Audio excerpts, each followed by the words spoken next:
Welcome to the 21st century.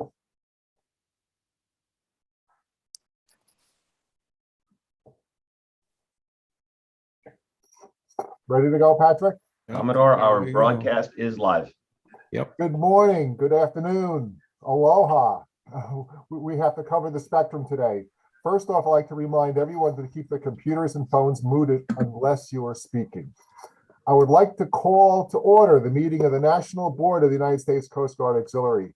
I ask everyone to please rise virtually for the invocation followed by the Pledge of Allegiance. Auxiliarist Dr. Philip Poole, Division Chief, Clergy Support, would you please give the invocation? Grace and peace be with you this day from God our Father. On behalf of the Chaplain of the Coast Guard, Captain Thomas Walcott, and our 80 auxiliary chaplains, would you please bow your heads for the invocation? Let us pray. Our Heavenly Father, as we begin this national board meeting, help us to realize the great promises it holds for all of us, your servant leaders. As we engage with colleagues and friends, let it be a time to reflect on the many changes we have implemented to improve our relevance to the U.S. Coast Guard.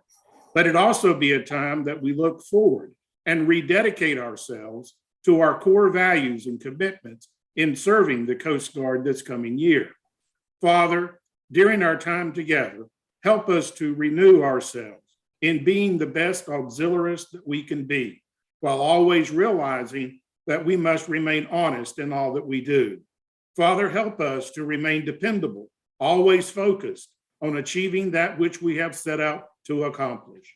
And help us, Father, to look for the many opportunities you will give us to contribute to boating safety and the safety of our nation as we strive to always be ready to serve others. Keep us always in your care, O God, as your grace, mercy, and love endures forever. This we ask in your name this hour. Amen. Amen. Commodore Famato, will you please lead us in the Pledge of Allegiance? I pledge allegiance to the flag Of the United of the United States States of America and to the republic for which it stands, one nation, under God, indivisible, with liberty and justice for all. At this time, I would ask that you please join me in a moment of silence as each of us, in our own way, remember the members of the Coast Guard active duty, reserve, civilian, and auxiliary families standing watch at home and abroad, and also for those who have crossed the bar.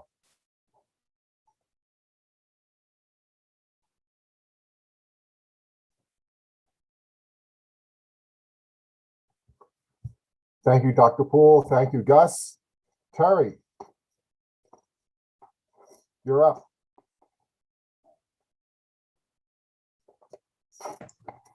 I'm unmuted. It is my pleasure to introduce the next comm members and flag officers joining us today.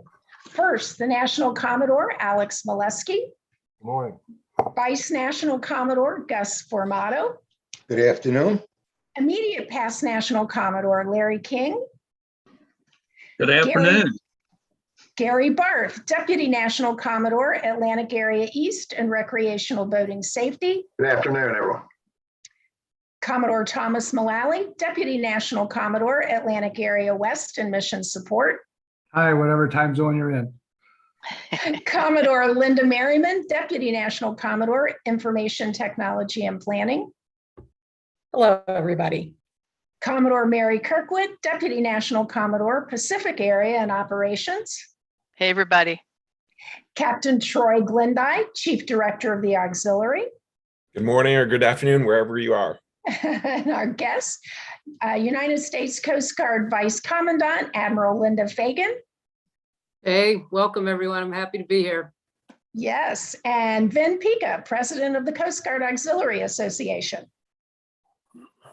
Welcome, everybody. Glad to be aboard. Yes, and a special thank you to everyone joining us on YouTube today. I'll now conduct a roll call of the National Board. Please unmute yourself to respond when I call your name. National Commodore Alex Malewski. Present. Vice National Commodore Gus Formato.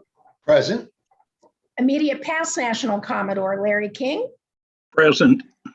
Chief Director of Auxiliary, Captain Troy Glendy. Present. Deputy National Commodore, Atlantic Area East and Recreational Boating Safety, Gary Barth. Present. Deputy National Commodore, Atlantic Area West and Mission Support, Thomas Mullally. Present.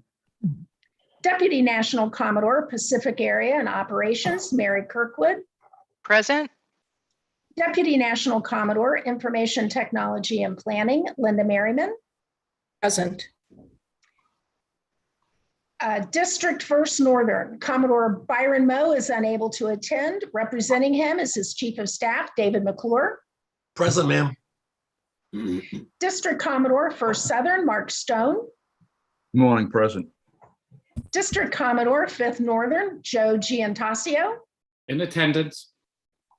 District Commodore Fifth Southern, Alan Fred. Present. District 7, Commodore Pat McMiniman is unable to attend. She's represented by her Chief of Staff, John Holmes. Present. District Commodore 8 Coastal Region, Patrick Fury. Present. District Commodore 8 Eastern, Matt Meyer.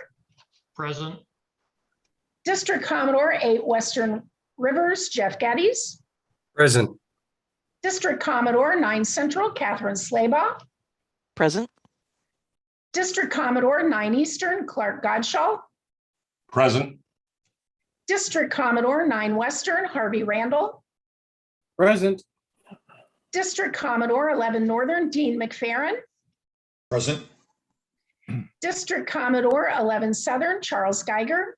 Present. District Commodore D13, Tiny Singler.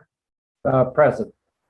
District 14, Commodore Denise Ankrum is unable to attend and is represented by her Chief of Staff, Michael Keurig.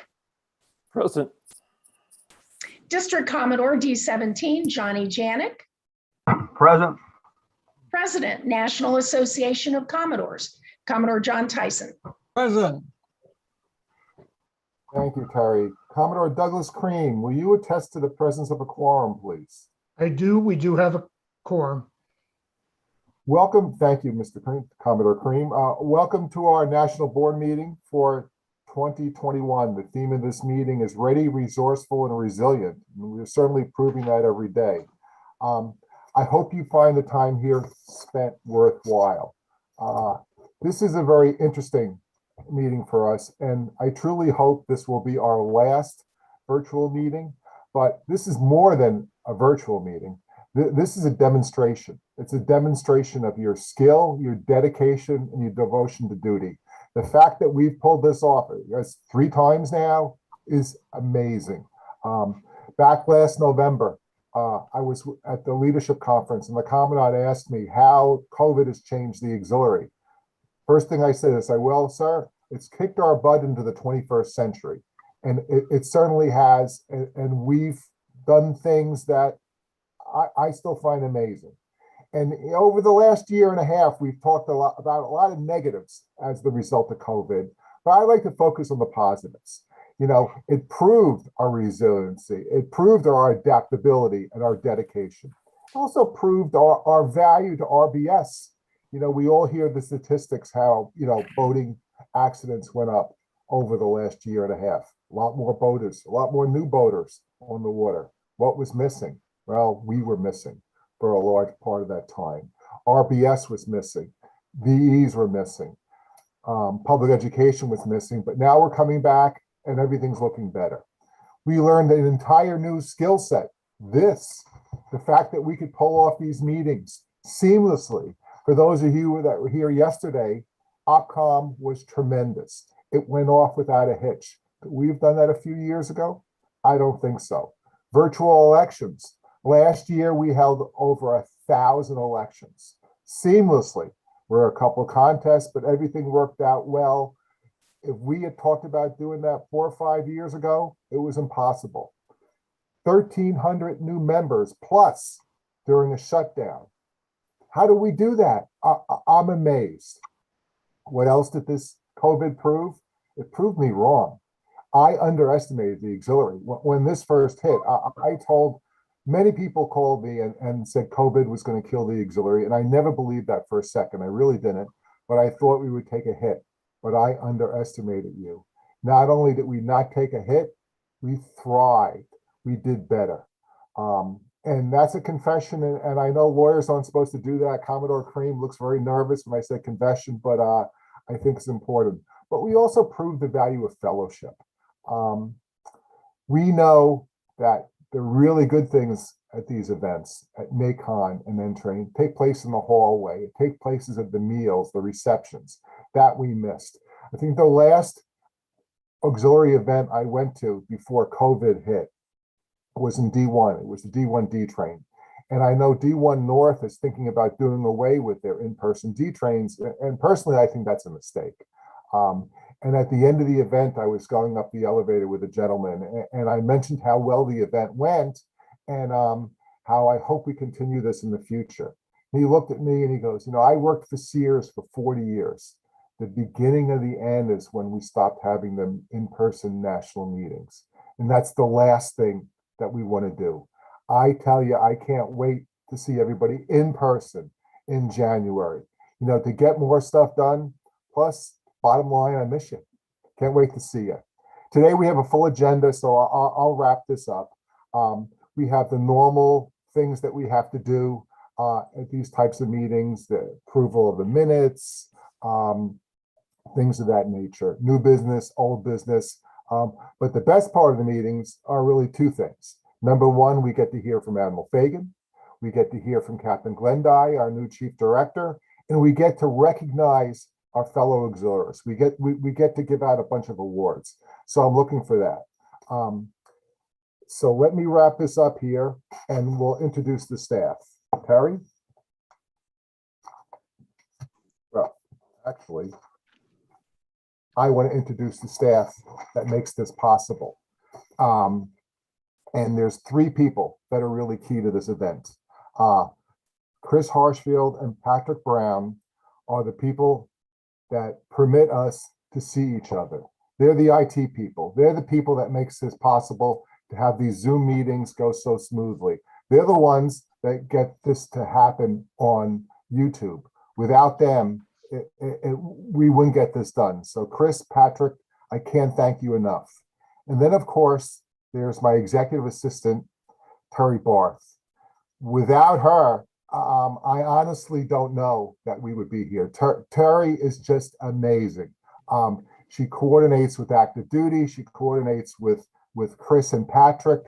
She puts together the schedule. She puts together the script that we work from. It's amazing. And to top that off, Terry had surgery on Thursday. Yes, surgery. She broke her foot about a month ago, and they had to go in and operate her on her foot. She's like, well, I don't know if I'll be able to do this next week. And I said, that's not a problem. We'll get by. Oh my God. I was a little nervous. But you might have noticed that Terry, her screen is blank. She decided not to, come on because she didn't feel like she could put on a uniform, yet she was still going to do her job. But I think we all want to say hello. So Patrick Brown, and all his skills, has the ability to turn on a camera.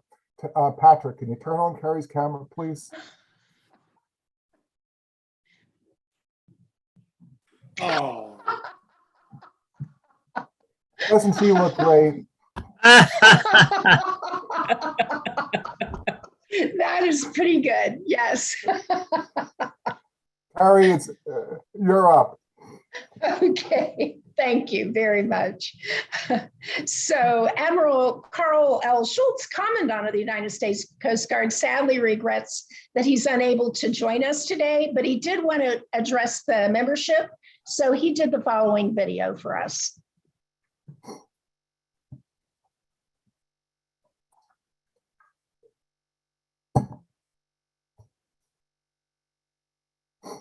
So far, I love it. Patrick, can you play that video? To Commodore Alex Malewski and the Senior Auxiliary Leadership Team, thank you for leading our all-volunteer Coast Guard Auxiliary, which for the past 82 years has supported our Coast Guard and our nation. To our volunteer force, thank you for your service. Our Coast Guard Auxiliarists add incredible value to our Coast Guard team as well as the broader boating public. And as you meet to discuss future operations, I'd ask you to consider the future of our shared waterways.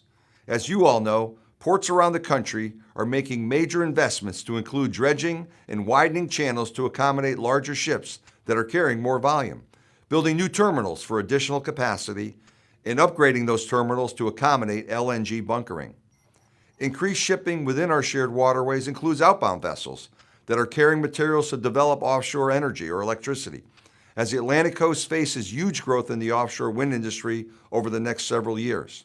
We anticipate the installation of more than 1,800 wind turbines off the New England and Mid-Atlantic coasts over the next 6 years, with more than 100 of those projects scheduled to begin construction as early as the coming year. Also on our shared waterways, recreational boaters. Reports showcase a 12% increase in powerboat sales last year, and boat manufacturers indicate another year of success ahead. Roll into that equation kayak enthusiasts, sailing regattas, and future unmanned vessels, and we have a very busy waterway situation. Waterways management will only become more challenging, and I appreciate our Coast Guard Auxiliary support with waterways safety.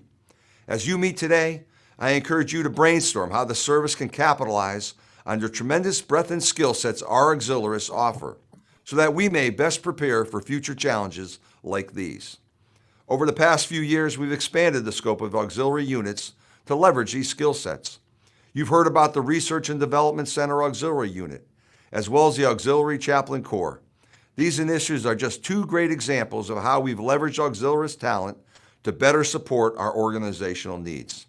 So bottom line, our auxiliarists provide invaluable support as you make significant contributions that positively impact the service we provide to our nation. Thank you for taking the time today to best prepare our Coast Guard Auxiliary for tomorrow. And thank you for being one of the world's best volunteer organizations. Semper Paratus.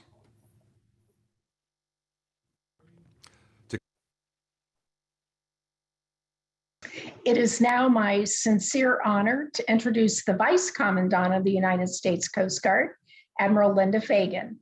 Admiral Fagan assumed the duties as the 32nd Vice Commandant on June 18, 2021. As the Vice Service Chief and Chief Operating Officer, Admiral Fagan executes the Commandant's strategic intent, manages internal organizational governance, and serves as the component acquisition executive. She reports to Coast Guard headquarters from a tour as the Commander Pacific Area and Commander Coast Guard Defense Force West. Prior flag assignments include Deputy Commandant for Operations, Policy, and Capability, Commander, 1st Coast Guard District, and a joint assignment as Deputy Director of Operations for Headquarters, United States Northern Command. Admiral Fagan has served on all 7 continents, from the snows of Ross Island, Antarctica, to the heart of Africa, from Tokyo to Geneva, and in many ports along the way. Operational tours include Commander, Sector New York, more than 15 years as a Marine inspector, and sea duty in U.S. Coast Guard cutter Polar Star, a 399-foot heavy polar icebreaker. Staff assignments include Executive Assistant to the Commandant and Vice Commandant, and Division Chief of the Foreign and Offshore Compliance Office. Possessing extensive interagency as well as intergovernmental experience, Admiral Fagan has worked with both the International Maritime Organization and International Labor Organization on flag state and port state issues. This work includes the development of the International Ship and Port Security Code and the Consolidated Maritime Labor Convention. Admiral Fagan holds a Bachelor of Science and Marine Science degree from the U.S. Coast Guard Academy, a Master of Science and Marine Affairs degree from the University of Washington, and a Master in National Resource Strategy degree from the Industrial College of the Armed Forces. She has earned numerous personal and team awards during her 36 years of Coast Guard service. Admiral Fagan is the longest serving active duty Marine safety officer, which has earned her the distinction of being the Coast Guard's first ever Gold Ancient Trident. Admiral Fagan, we look forward to your remarks. Hey, thanks, Terry. And boy, I've got the detailed timeline here. I'm impressed. Like, she has us on schedule. We are not going to have any moss grow. That's the full bio, right? You just heard. My Reader's Digest version of that is, I'm not as young as I used to be. And I'm not sure how I feel about the term ancient, but I think of it as being seasoned at this point. Because it's been 40 years since I first stepped foot into the Coast Guard Academy in the summer of 1981.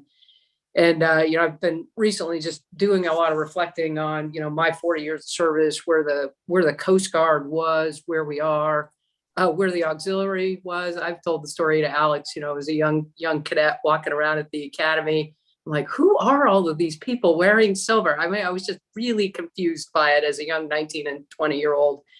And, fast forward to now, and I can't imagine where we would be as an active duty Coast Guard without all of you. And so, I want to start by saying thank you. Thank you for your service. Thank you for your commitment, your professionalism, for everything that you do to enable the active duty side day in, day out. Alex and I did not have a chance to kind of compare notes on what our opening remarks might be. Mine are in a similar vein. I am nothing but optimistic about the future and the way ahead.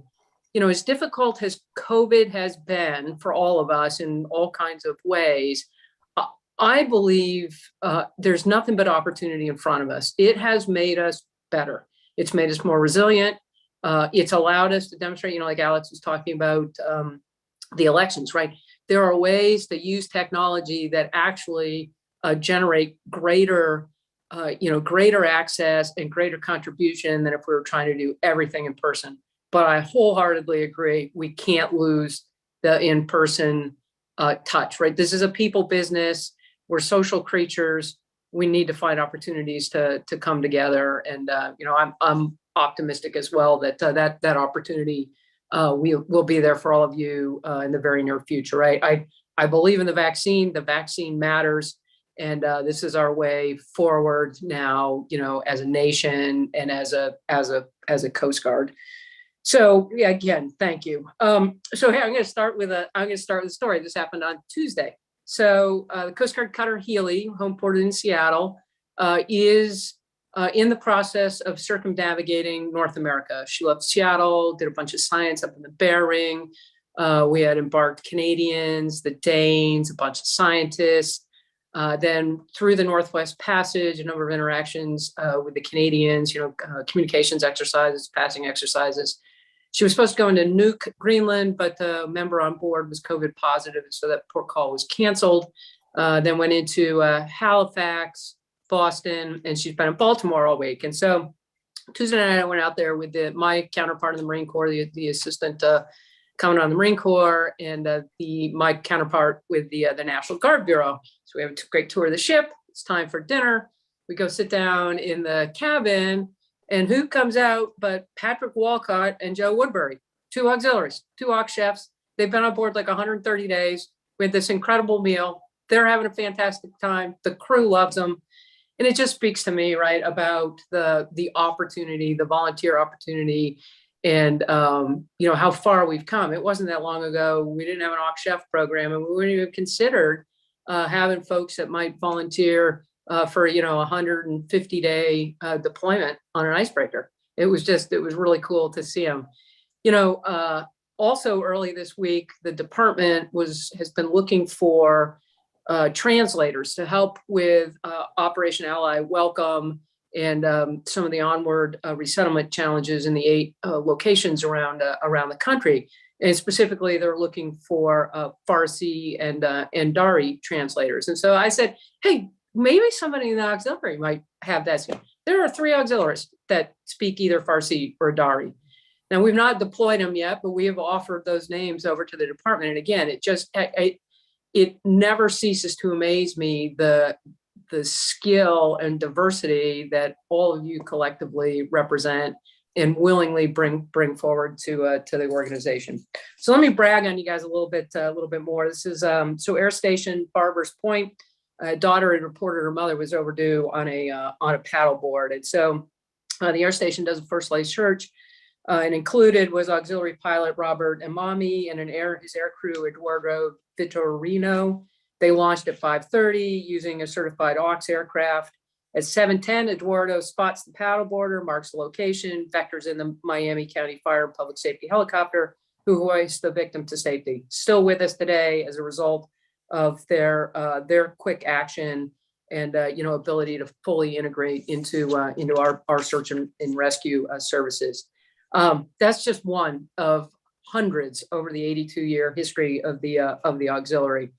And Alex talked a little bit about boating safety, right? We all know the statistics over the past year, 2 years, and that will be a front and center mission for all of us here in the coming years.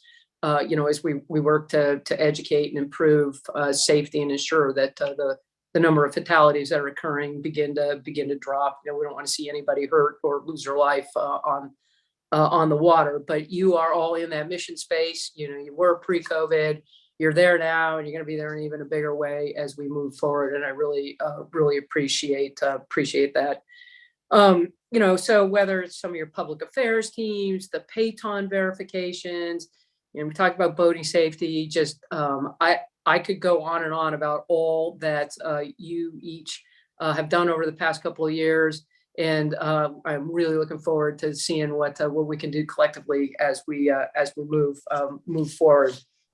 So, the Commandant talked a little bit about some of the changing and emerging challenges in, on the waterfront. And I'll talk to that a little bit too. But I want to focus on our workforce, the readiness focus that we've got on our workforce, and it includes recruiting, retaining, and training. And increasingly, we are all operating in an increasingly complex environment.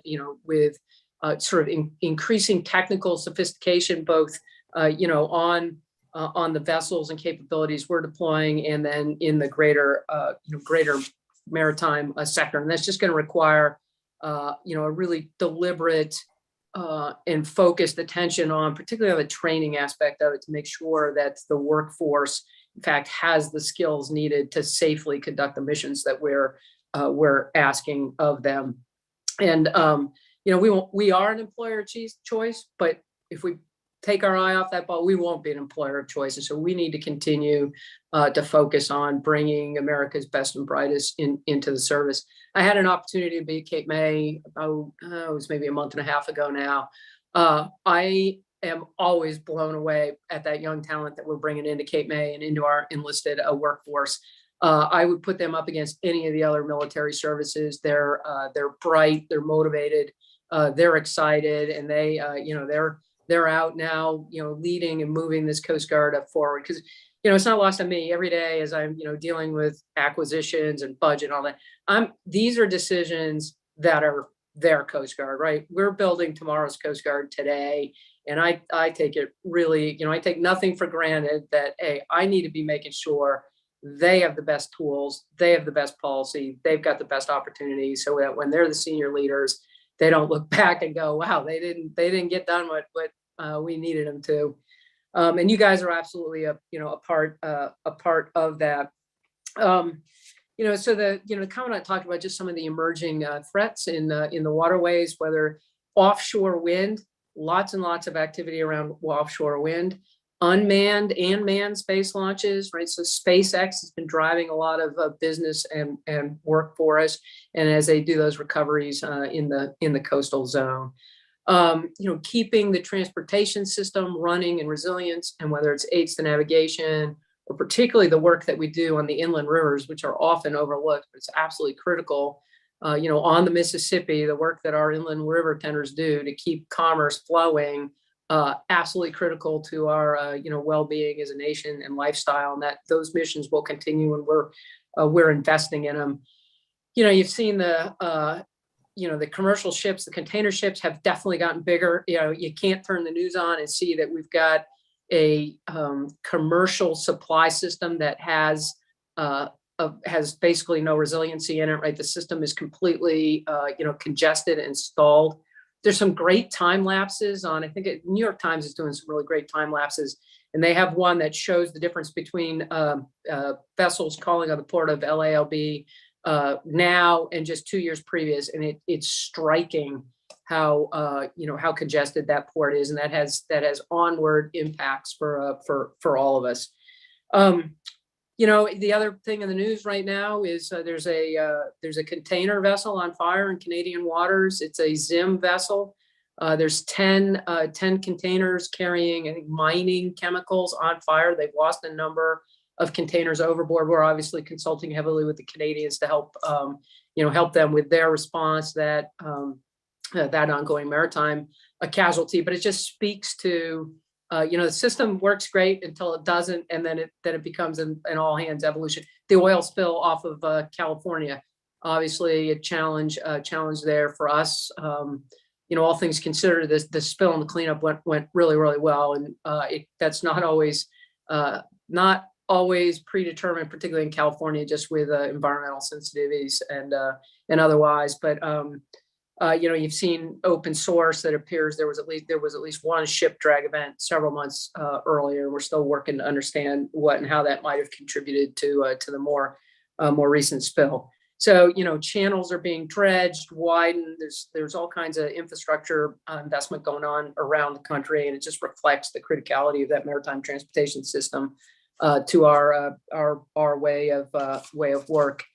And you guys are key in that, right? You help us enforce the safety zones. When we just did Fleet Week out in San Francisco. I know there's a whole host of you that were absolutely integral to helping us pull that off.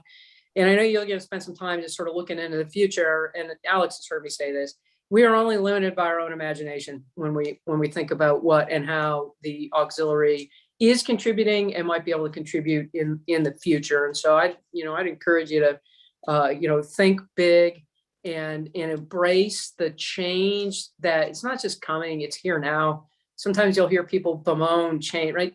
We've been in a constant state of change as a nation since we were formed, and that's not, that this is the way forward, is to continue to keep pace. And I'm really excited with all of you and your leadership and having that conversation. So, hey, I just want to kind of close out with a shout out to the Auxiliary Chaplain Corps. Thank you.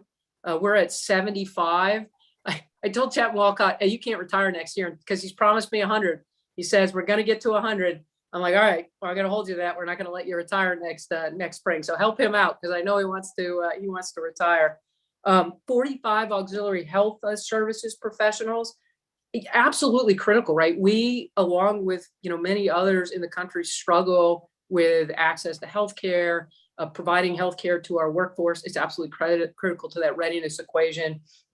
And so the Aux Health Services have been just a real game changer for us. And I really thank you for that. We've got auxiliaries supporting the Research and Development Center, who are volunteering at Coast Guard, as I said, Coast Guard headquarters on the foreign language program. It's just incredible. I can't thank you enough for what you guys have done, continue to do. The opportunity, there's nothing but opportunity out there, is my view on this, right? Mm-hmm. We can bemoan COVID and all that's lost and all that's changed. My view on it is we need to embrace it. We've learned from it. We're better, and we need to look to the future for what those opportunities are, because the future is bright. We're in the middle of our biggest acquisition since World War II. We are building state-of-the-art cutters, boats, aircraft. I talked about the workforce. I'll put them up against anybody. They're second to none. They're bright. They're motivated. And if we can't be excited about that, then we're probably all in the wrong line of work. I'm just really excited for the opportunity to be able to still be in uniform and kind of help lead the organization forward. So 2 final plugs, and then we got a few minutes here for some questions. So 1, my Coast Guard app. It's live. If you go look for it, it's in the App Store. I encourage you to download it. It is your best single source for emerging policy and how we're communicating with the workforce. I commend it to you. Get it on your phone soonest. I think it'll help you kind of keep pace and keep touch with what we're up to on the active duty side. And then finally another plug and another thing that I'm really excited about and that's the National Coast Guard Museum, right? We have been on a journey towards a National Coast Guard Museum that will be built in New London. If you're familiar with New London, it's a site directly behind the train station there downtown.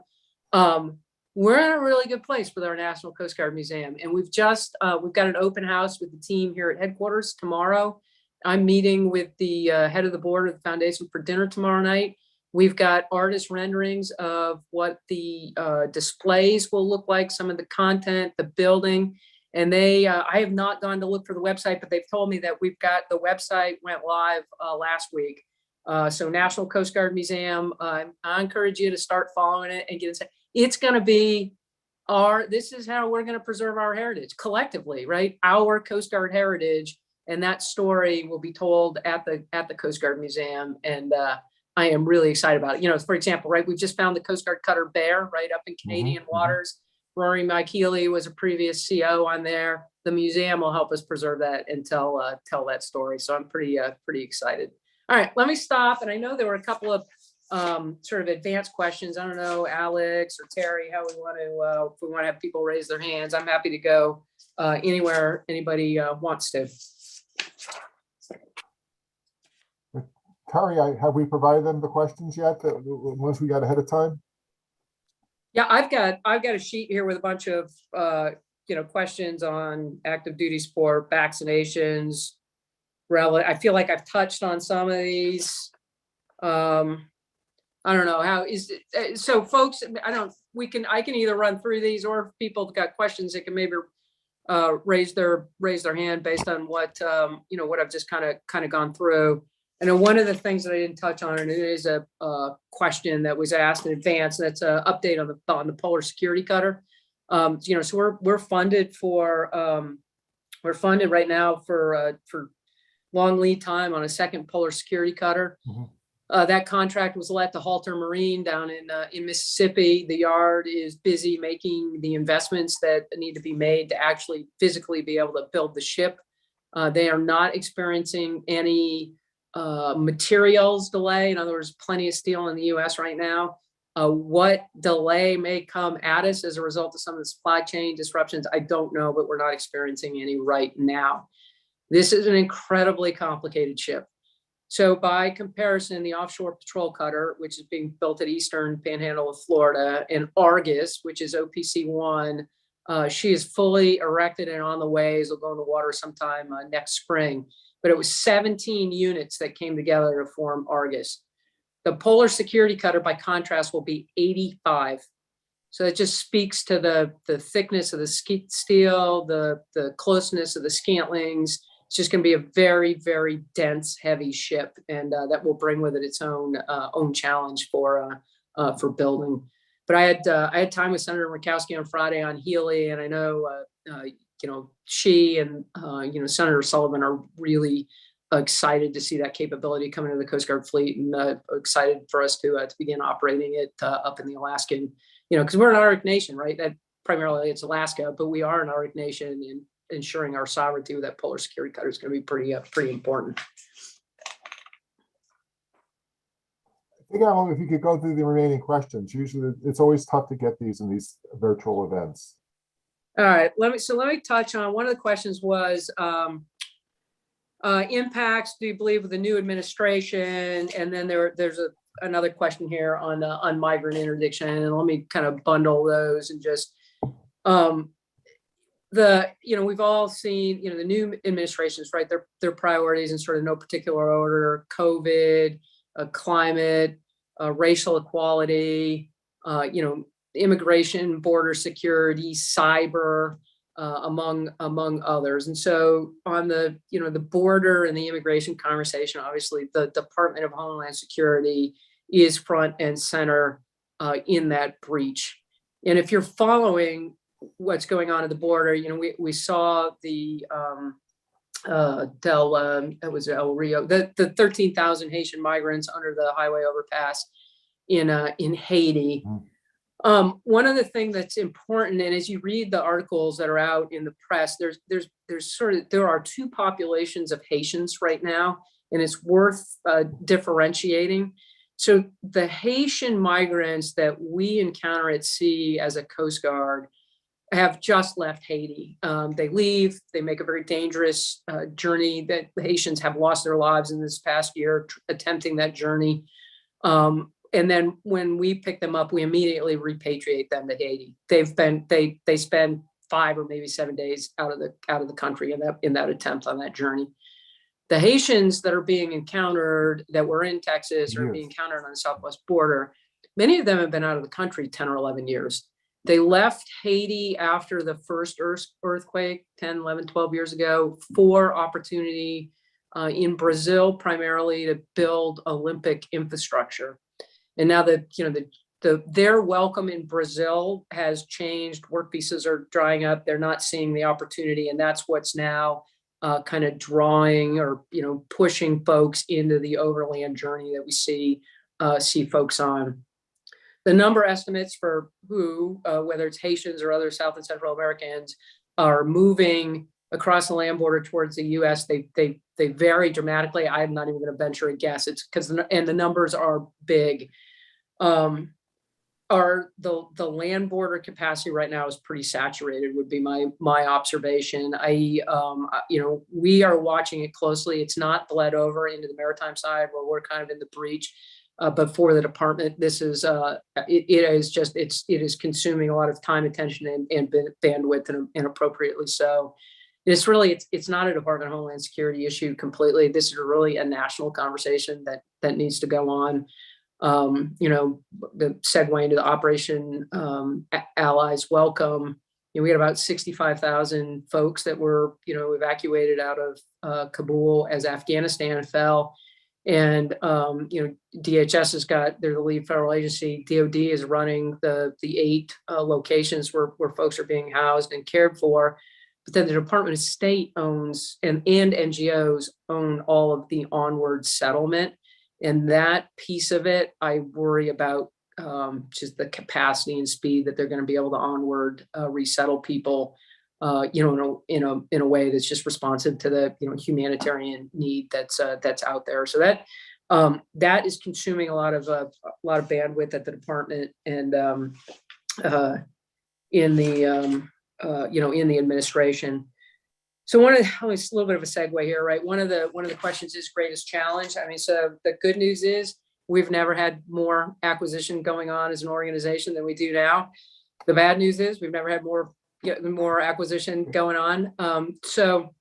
The challenge with that is when all of these ships come online, we'll have an additional 2,200 billets serving at sea.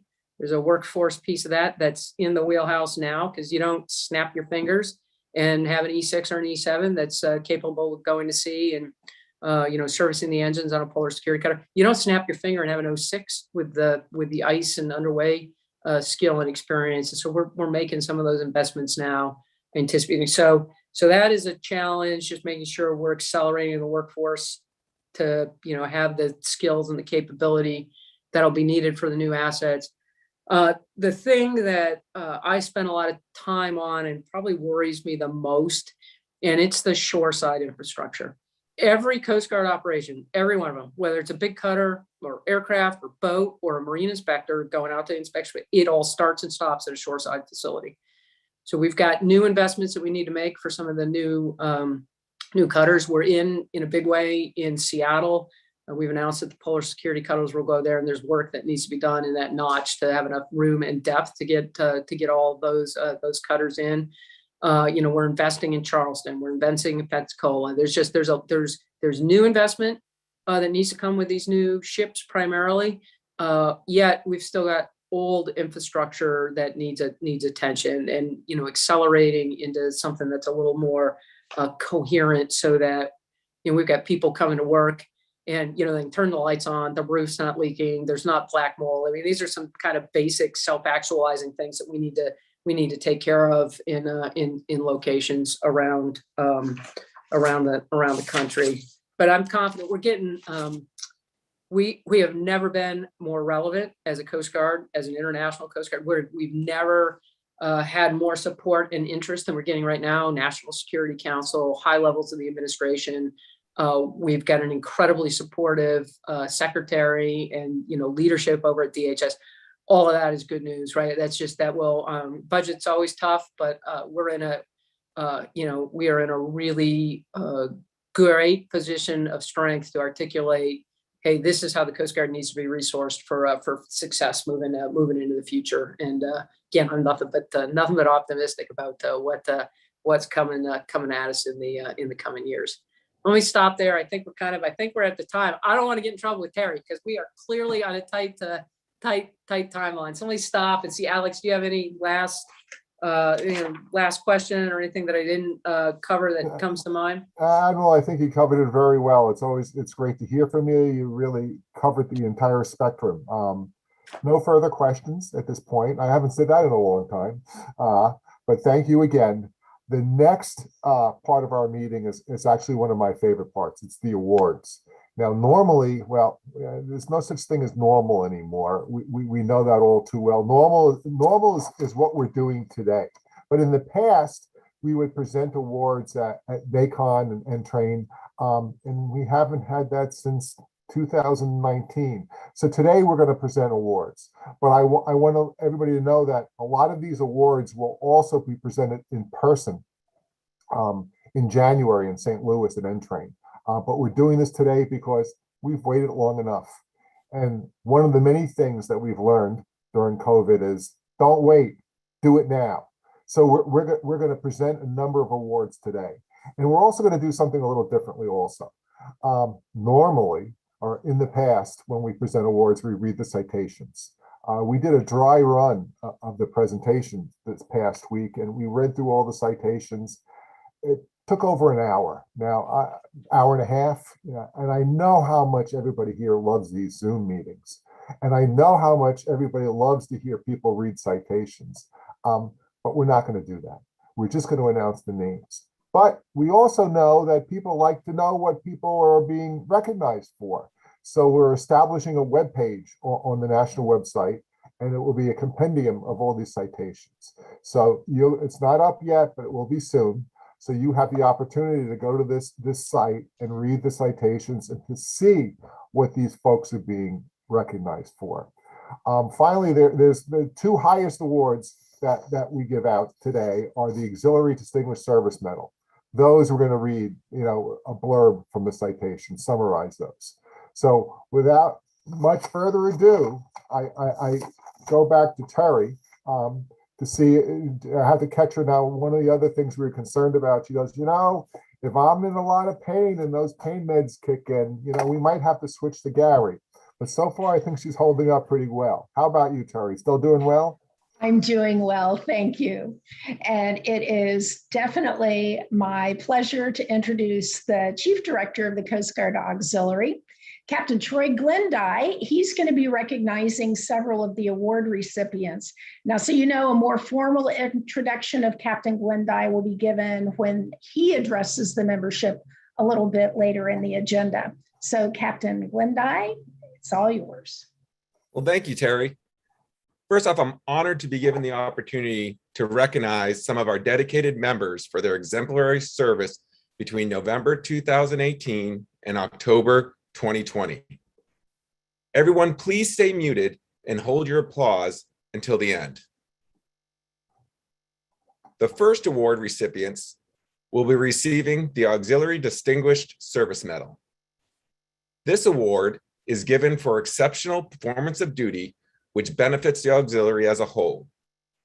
This performance, therefore, must be clearly much higher than normally expected and must have a measurable positive effect on the entire organization.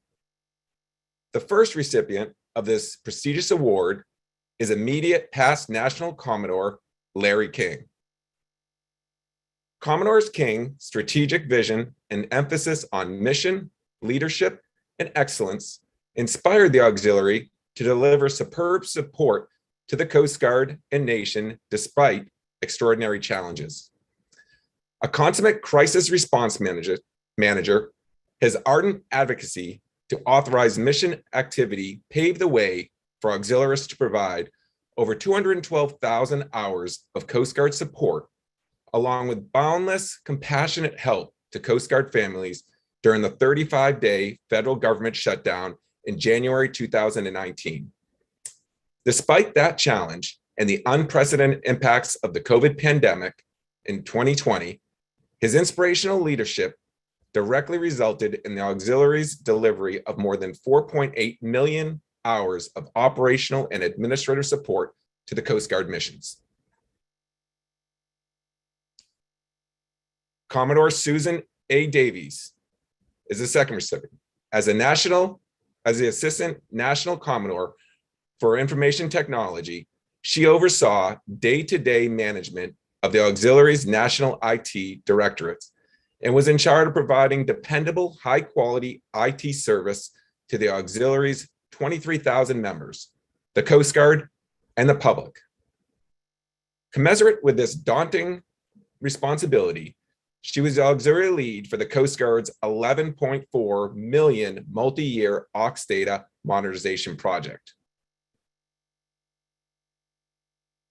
The next recipients are recognized for receiving the Auxiliary Legion of Merit. The Legion of Merit is awarded to auxiliarists in leadership positions who have performed such exceptional meritorious service as to justify the award of the Auxiliary Distinguished Service Medal, except as to a degree of merit. Recognized performance must clearly be much higher than expected and have a measurable positive effect on the auxiliary across multiple auxiliary regions or at auxiliary area or national level. Commodore Alex Malewski as Vice National Commodore. Amanda Constant as Deputy Director, Computer Software and Systems. And Kevin Cady as Director, Emergency Management and Disaster. The next recipients are recognized for receiving the Auxiliary Meritorious Service Medal. An auxiliary's performance must clearly be a nature much higher than normally expected and which has a significant positive effect on the ability of the Coast Guard and our auxiliary to complete its missions and goals. Commodore Gus Formato as the Deputy National Commodore, Recreational Boating Safety in Atlantic East Region. Commodore Linda Merriman as the Deputy National Commodore, Information Technology and Planning.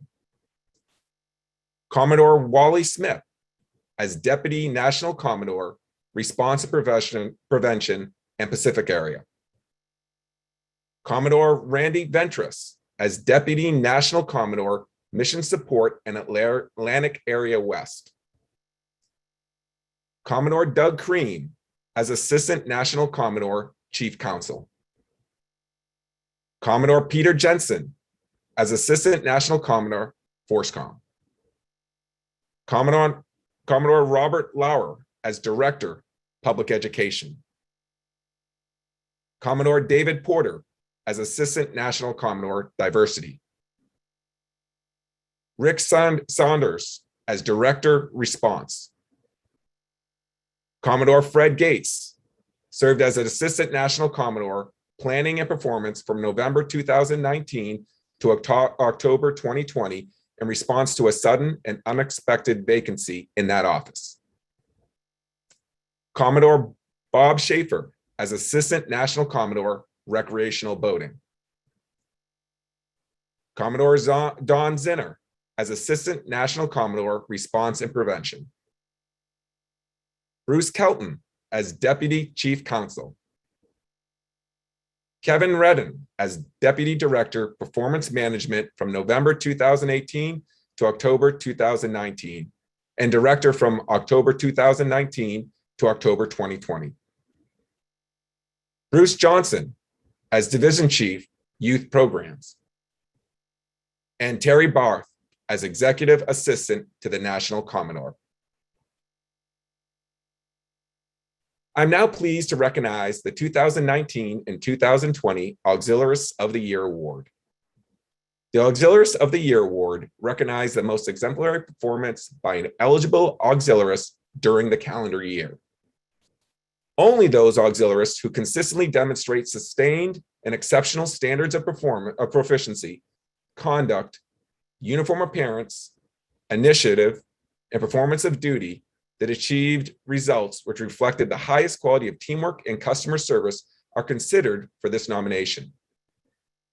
This award parallels the award of the Coast Guard Enlisted Person of the Year and the Civilian Employee of the Year. 2019 Auxiliarist of the Year is Michael A. Barth.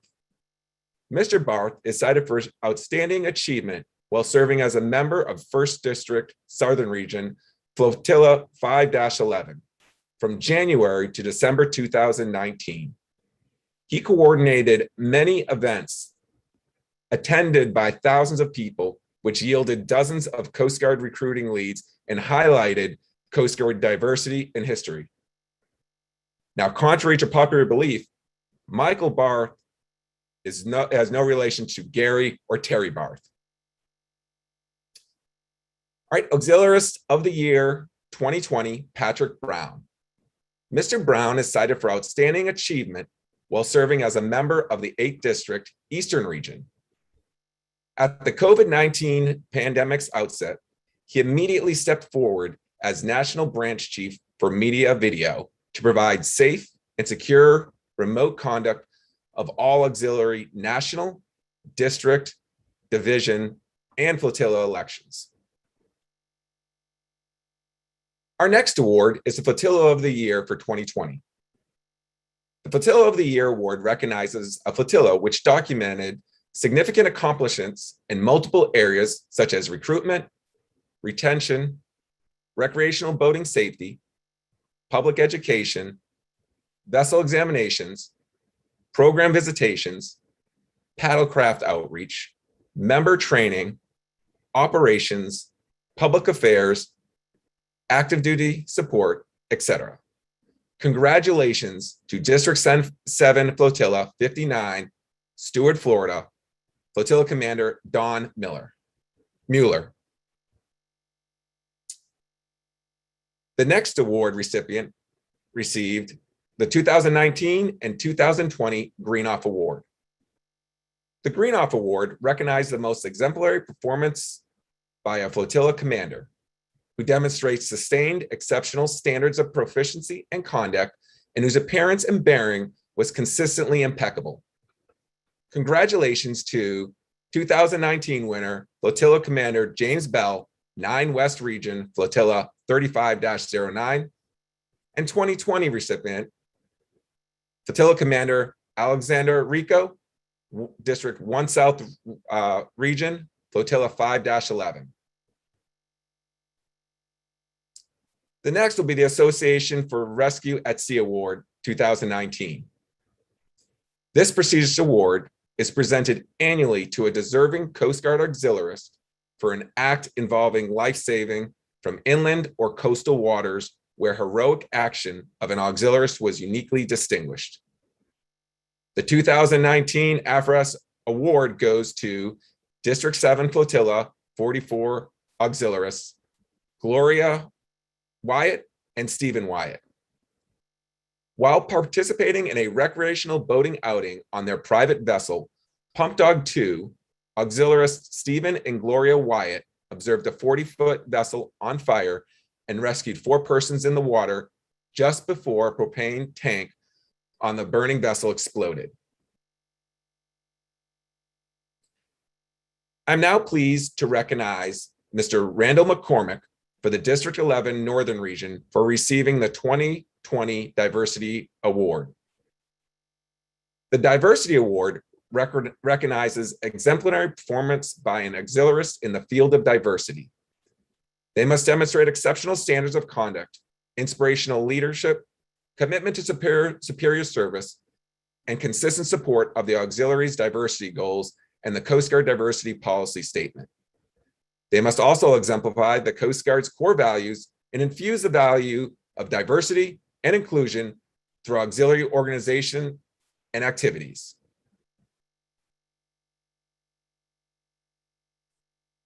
And those are our award recipients.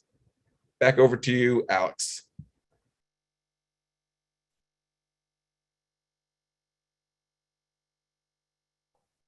You're muted, Alex. You're muted, Alex. So, congratulations to all the award recipients. Captain? Admiral Fagan. Sorry, I had to find my mute button there. Admiral Fagan, would you like to make some remarks regarding the award recipients? Yeah, hey, thanks. And thank you all for giving me the opportunity to spend a little bit of time with you this afternoon. And again, thank you. I cannot imagine where we would be as an organization without the efforts and the contribution and the commitment that each of you represent and the teams of Auxiliarists that you're working with. I find it truly remarkable that we've got such a great partnership and support system in the Coast Guard Auxiliary. I know others around the world have tried to emulate it, but we've absolutely got the gold standard as the team that's reflected here. And it just congratulations to all of the award recipients. I know it reflects a lot of hard work and dedication, and congratulations. And hopefully, you'll all be able to see each other in person soon and shake each other's hands and congratulate all of you. And I'm just going to touch back on kind of, Alex's theme where I was at. Hey, we need to put COVID in our wake, right? We need to grow and look forward and learn from it. We have learned a lot. We know how to keep ourselves safe. I would suggest we are far more resilient as organizations and as a society as a result of the last few years. You can look through it through a darker lens, but I suggest we need to look forward and find the opportunity that the last 2 years has given us. And as I said, I'm really, really optimistic about what lies in front of us. And, again, just, thank you for your volunteerism, for your commitment, for your professionalism, but mostly just thank you for your service. I really appreciate it. Appreciate each of you each and every day. And I do not take that for granted, and just really want to say thank you. All right, I'm going to turn back over to Alex. I think we got one more award to dispense with, but I'll just listen. And Alex, I am looking forward to seeing you at our Leadership Council next week. You can all rest assured you are well represented by Alex, as we have those very senior discussions with the Commandant and the rest of the leadership team. And the auxiliary voice is very present and engaged at the table, and so I am looking forward to seeing Alex in person next week. Thanks. So am I, Admiral. Thank you so much. And I have some news hot off the presses. The Auxiliarist of the Year that was just announced, Michael Barth, you're going to have to start paying him, because I heard yesterday that he's going to receive a direct commission as the Coast Guard Reserve Officer. All right. I look forward to seeing that come across my desk. That sounds great. Great news. Thanks so much, Admiral. And thank you, Captain, for all the presentations. Definitely appreciate it. Back to you, Terry. All righty. Well, it is my sincere pleasure to introduce to you Commodore Larry King, my old boss, and the immediate past National Commodore of the Coast Guard Auxiliary. Commodore King. Thank you, Terry, and good afternoon or morning to everybody who's online here. This is a little bit unusual. As a 2-year tour ends, as for anybody on National Executive Committee, there's an awards banquet at NACON, and people get a chance to speak and give accolades out to whomever, and awards are received, and it's a feel-good time, a time to reflect on all we've done. Well, we didn't get to do that. That's historical. So here I am as the past National Commodore, nearly a year out of office, and I'm trying to give a farewell chat to people and say a few things. I had a number of comments I wanted to make to the folks who supported me at the time. Well, it's time late for that. Have spoken to some individually, and when you hear the citations read when we get the chance to do it one of these days, you will have an appreciation for what all they did. A lot of things I wanted to talk about, but I'm going to transistorize that and boil it down to just a few things. You heard comments yesterday, and you heard comments again today, Admiral Fagan, about the performance data that we put we log into our data collection system of everything we've done. Specifically, I'm talking about support and recreational boating safety, our #1 assigned mission. That pretty well came to a screeching halt for a while. The part of the year that before we really had to drop anchor on because of COVID-19 restrictions, here's what we did. Here's what I extracted out of the AUX data system for less than a year. We had recorded 67,000 hours in marine safety, 168,000 hours of Coast Guard operational support, 232,000 hours in marine patrols, 257,000 hours in recreational boating safety support. Out of pocket expense was recorded as $6,400,000.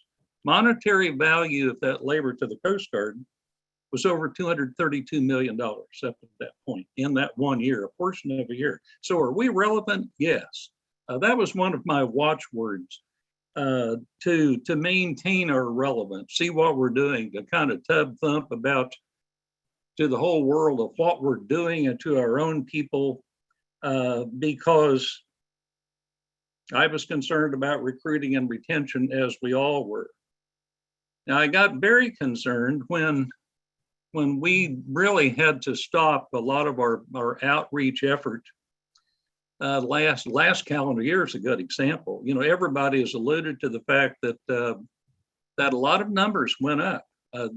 Large increase in SAR cases for the Coast Guard, a large increase in boating accidents, an increase in the population of boat owners, you know, which sort of added to it.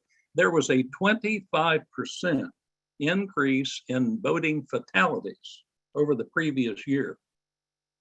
Now, the point of all that is, that's what we do. That's our main chore, is promoting recreational boating safety. We had to stop doing what we're doing, the vessel safety checks, PE classes, program visits, any sort of public outreach or public affairs issue. We had to stop, and you see the results because of it. The active duty couldn't pick up that slack. It's not that they don't have the competence. Of course they do. They don't have the people. That puts them into overload, and they're stretched so thin now you could read newspaper print through some of them. And so that's where we come in. As we shut down because of COVID, a number of the programs that have been mentioned that are small numerically, but incredibly important in size, like Aux Clergy, that has continued to expand. And I heard Admiral Schultz and others in Leadership Council meetings just heap praise on this program. It's magnificent. Auxiliary Food Service, which has gone through a number of changes in its name, now culinary service.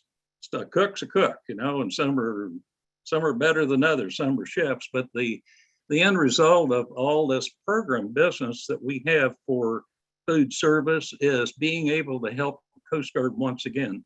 But those numbers don't get advertised very widely. So we don't get the word out to all of our members of what all is going on. Now, yesterday, those who listened in on the Zoom call with national staff on the operating committee, people giving their 3 up, 3 down presentation, what's going on, that was incredible, the information that came out. Even in future, when we meet face to face, I suggest that needs to be streamed out to the entire auxiliary to let people hear what all is going on. It is astounding. It's especially astounding because the folks who presented all this data and information yesterday were hampered just like the rest of us. You couldn't go fly, you couldn't go in your boat, you couldn't do all that stuff. But they did Zoom calls. They had emails back and forth. It seems like it never slowed down. There were calls by the thousands. I participated in some I just sit in and listen, and some I was actively involved, but mostly I just listened. And I was overwhelmed. I was so impressed with the morale and motivation of people that I could detect, even though they're looking at somebody's screen. Now, obviously, since I'm all hung up on recruiting and retention, my concern level went way the heck up when we were not able to get out and talk.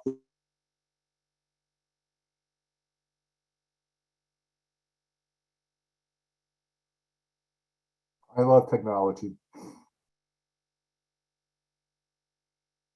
There are some, there's some other ways, boat shows and that sort of stuff. Hey, nothing comes close to just talking and whacking to one another. Couldn't do it. So I thought, oh man, we're going to really lose our shirts. Well, wrong.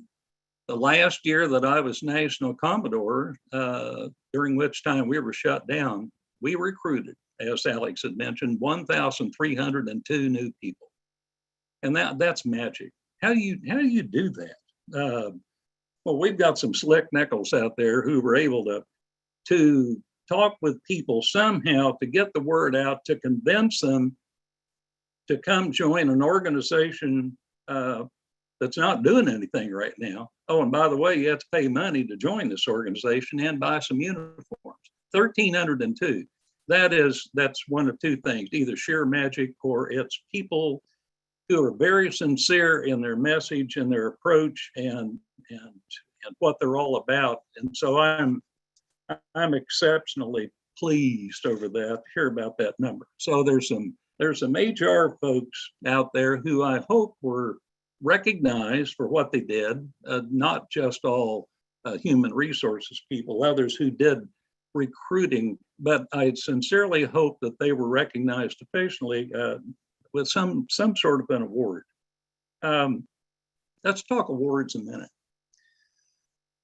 I'm a big believer and supporter of giving awards where warranted to people. I get a little upset when I see situations where someone should have been recognized and somehow it didn't happen. So what they did sort of goes by the wayside.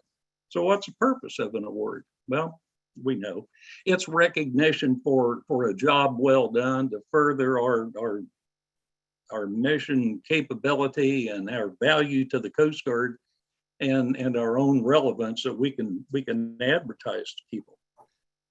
It lets other members hear about something constructive and positive that was done.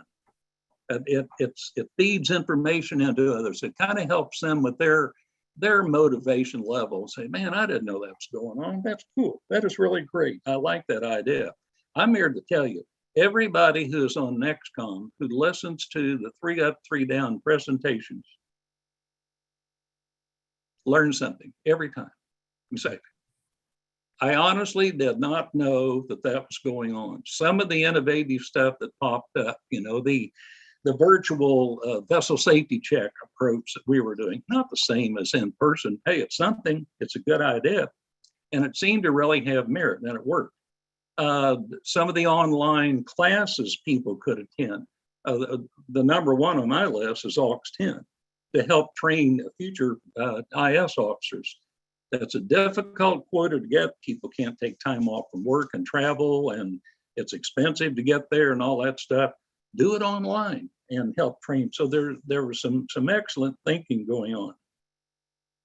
But when it comes to awards, there's a group of people I think many of us sometimes overlook and we don't think about.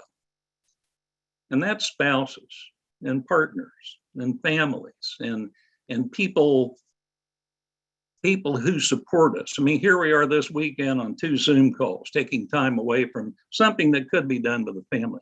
How many nighttime meetings? How many PE ramp days have you done? How many, you fill in the blank, how many times away from home or your family have you, how many hours have you spent away?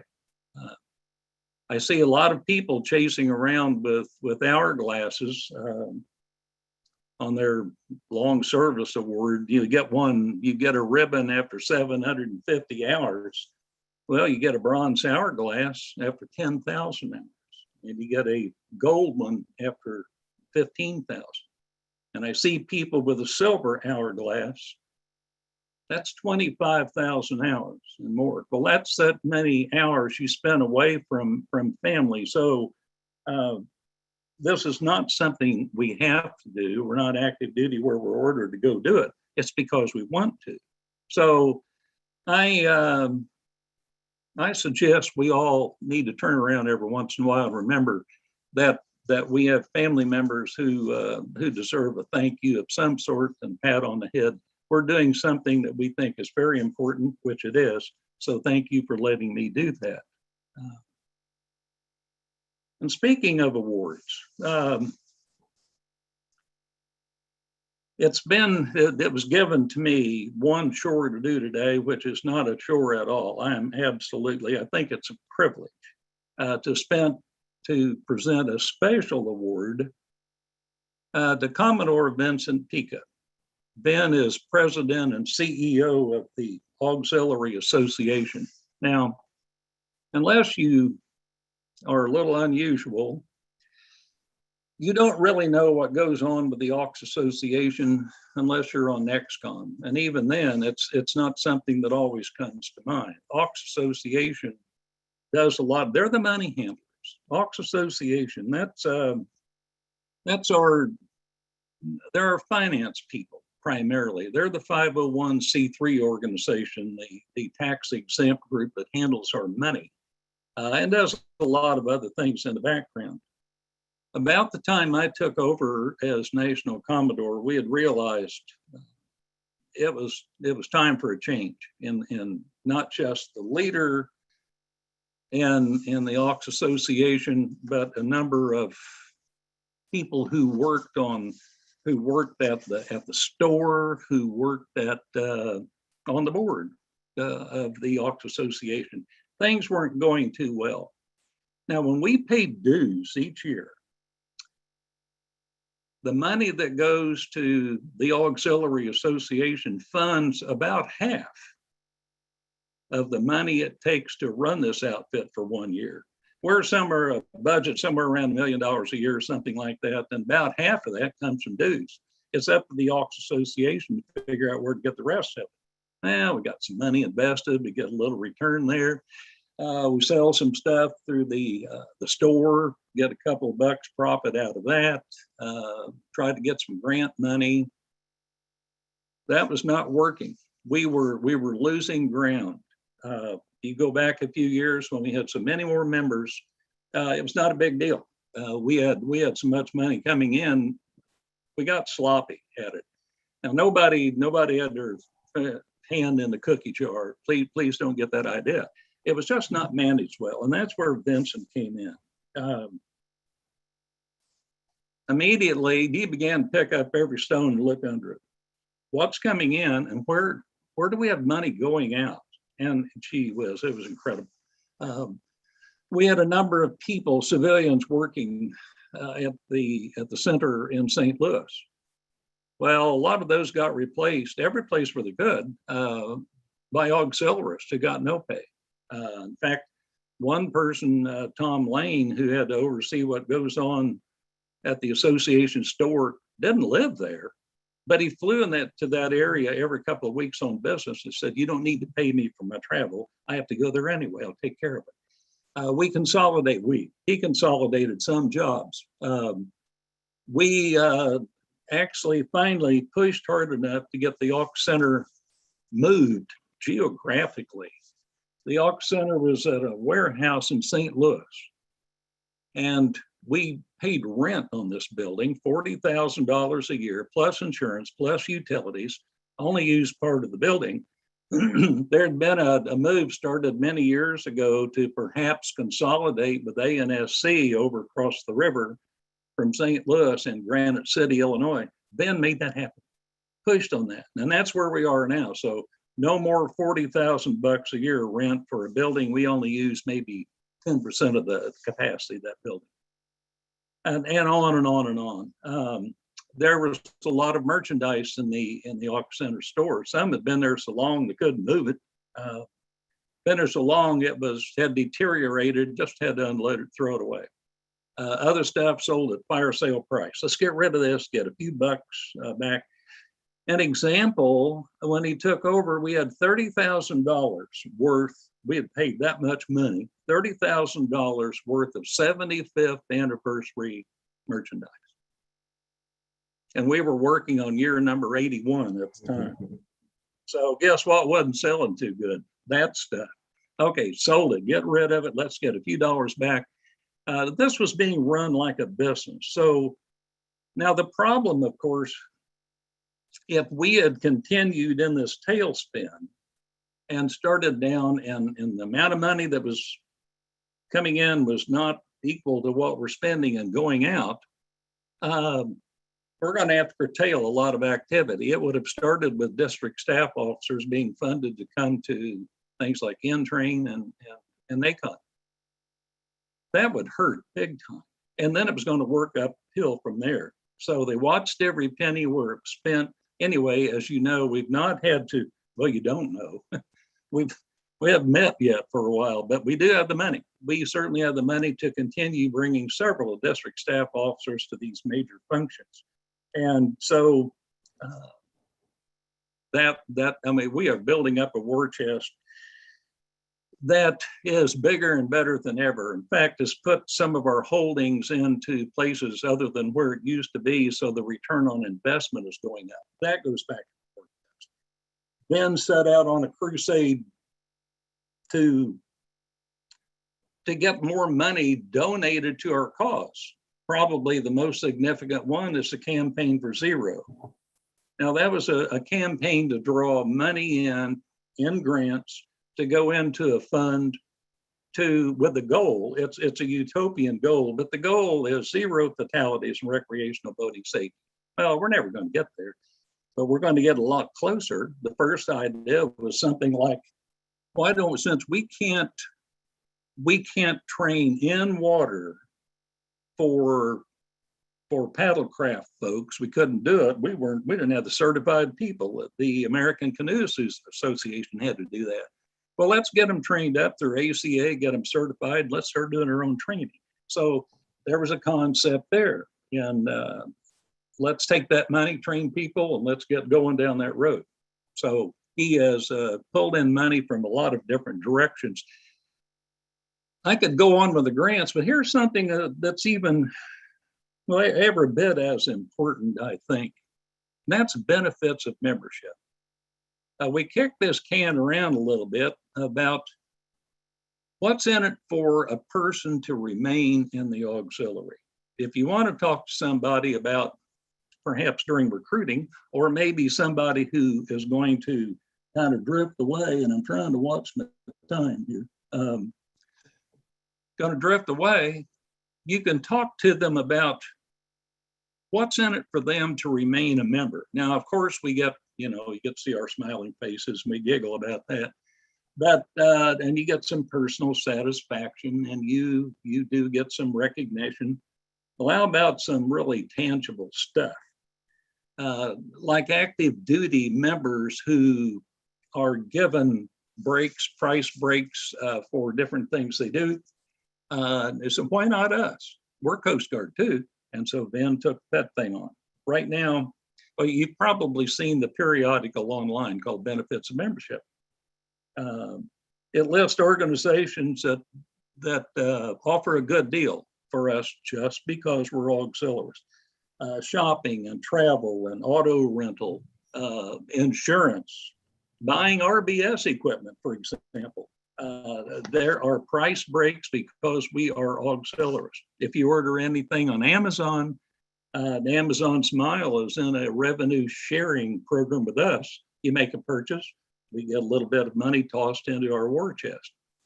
That's a gloss over, but I want you to get the idea that this is a position not well understood, certainly not appreciated, but Commodore Vincent Pica and the small cadre of people he called out to help run this show has done a magnificent job. And And so that leads up to this award. Now, what they have done, what he has done is not really an auxiliary assigned mission or a function as we know it. Nevertheless, the Commandant enthusiastically approved awarding of the Distinguished Public Service Award to Commodore Vincent Pica. And I'm going to read just a short version of the citation. The Distinguished Public Service Award is given to recognize service that has greatly contributed to the advancement of the missions and goals of the U.S. Coast Guard. Aside from the gold and silver life-saving medals, this is the highest, most senior public recognition the Commandant of the Coast Guard may award. Commodore Vincent Pica has presented this award in recognition of his service as President and Chief Executive Officer of the Coast Guard Auxiliary Association to the nation, the Coast Guard, and the Coast Guard Auxiliary from November 2018 to October 2020. Demonstrating keen financial management and organizational skills, he led major initiatives that significantly improved association efficiency and value to the more than 23,000 members of the Auxiliary, the Coast Guard, and to the boating public. Congratulations, Commodore Pica. I now relinquish the microphone. Thank you so much, Larry. Thank you, Commodore. Am I unmuted? Yes, I am. Very good. Thanks so much, Larry. And Vin, you know, when Larry took over as NACO, the Aux and the Aux, you know, it was tough times. And it brings to mind a famous quote by Winston Churchill during World War II. He said, now that we're running out of money, it's time to start thinking. We were essentially at the same spot, and Larry appointed Vin to do the thinking. And he thought he did, and he knocked the ball out of the park. Thanks to him, we're in much better shape now.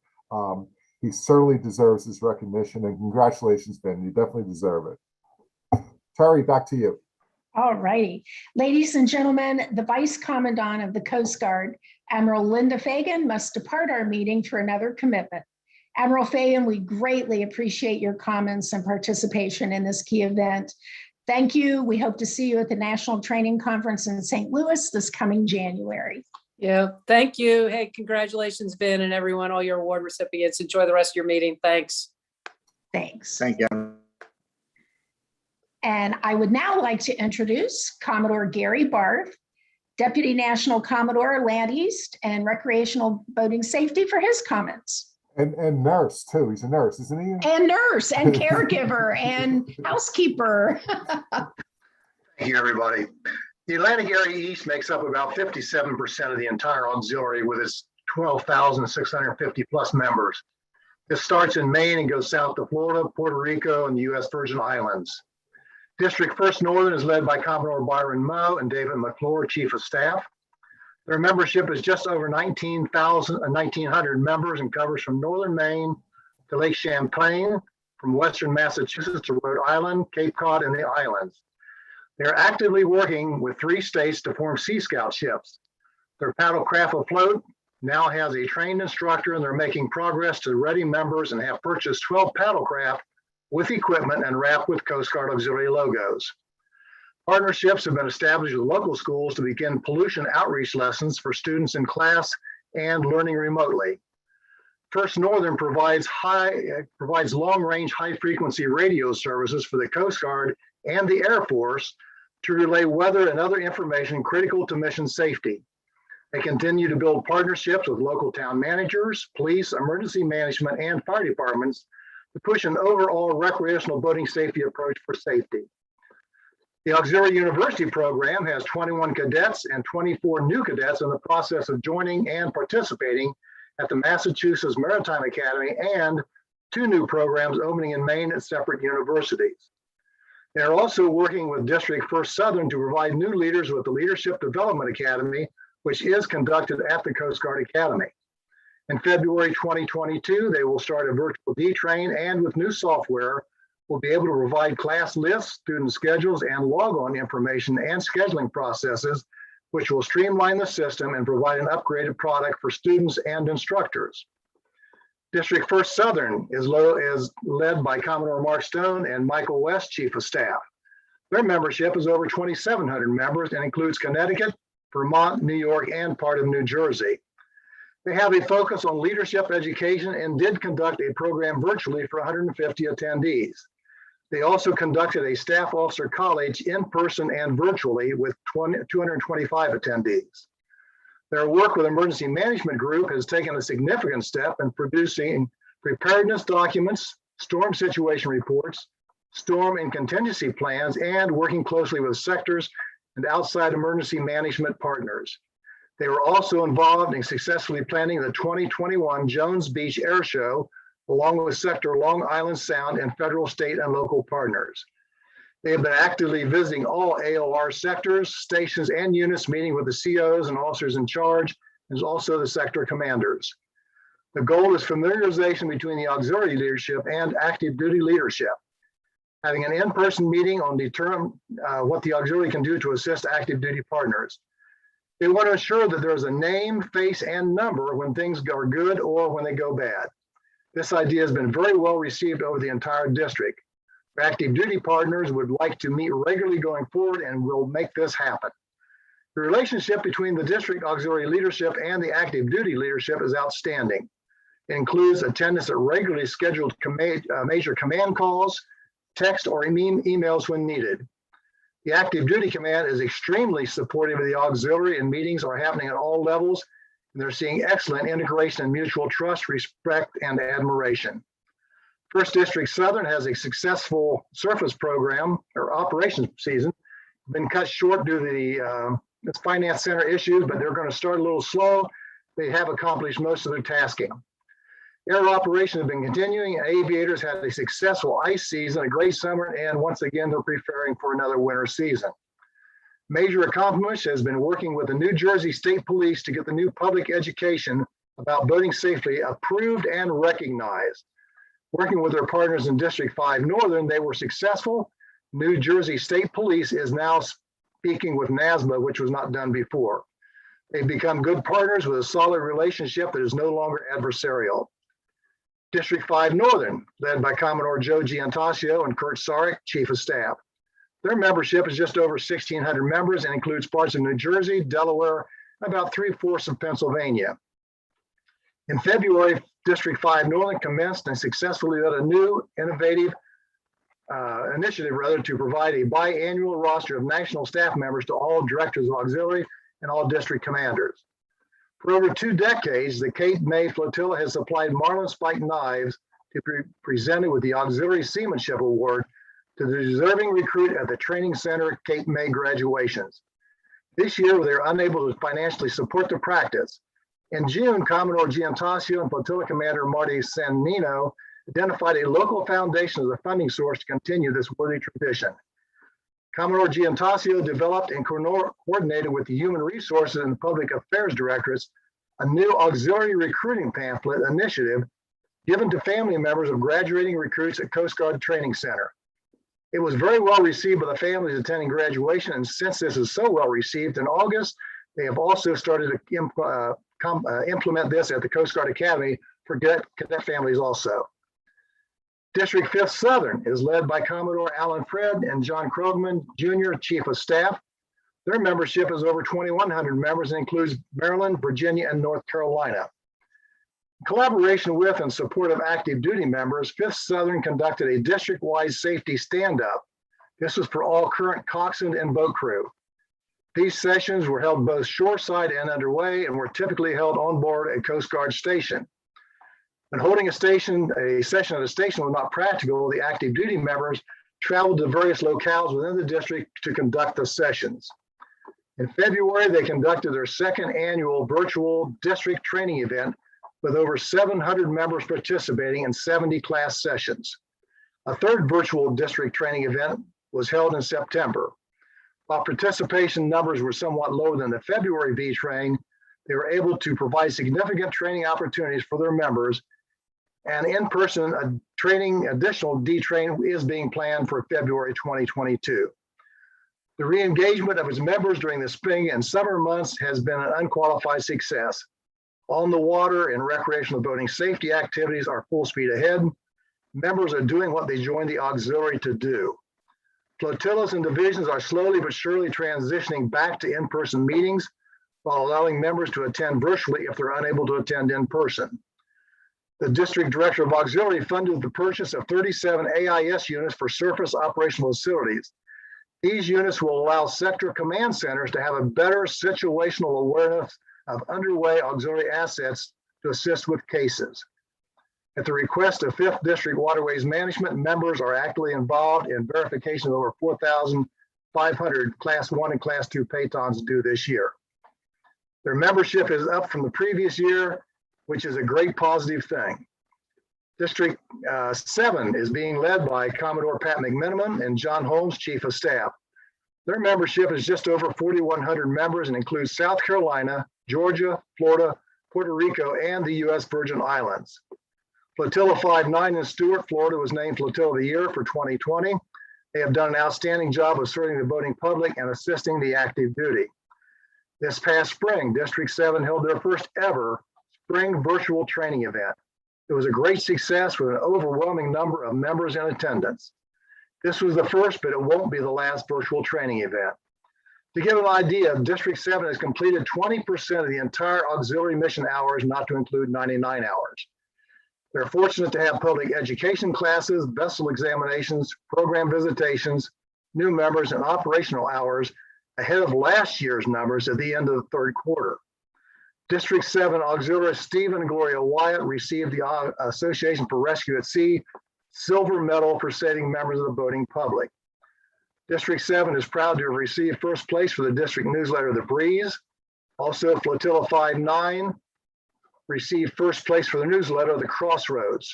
Units in District 7 also receiving national awards for Flotilla 13-8, first place for vessel safety checks, Flotilla 8-4, second place for vessel safety checks, Flotilla 12-4, second place for program visitation, and 88 units were honored to receive the NACO 3-Star Diversity Award. Thank you very much, Terry.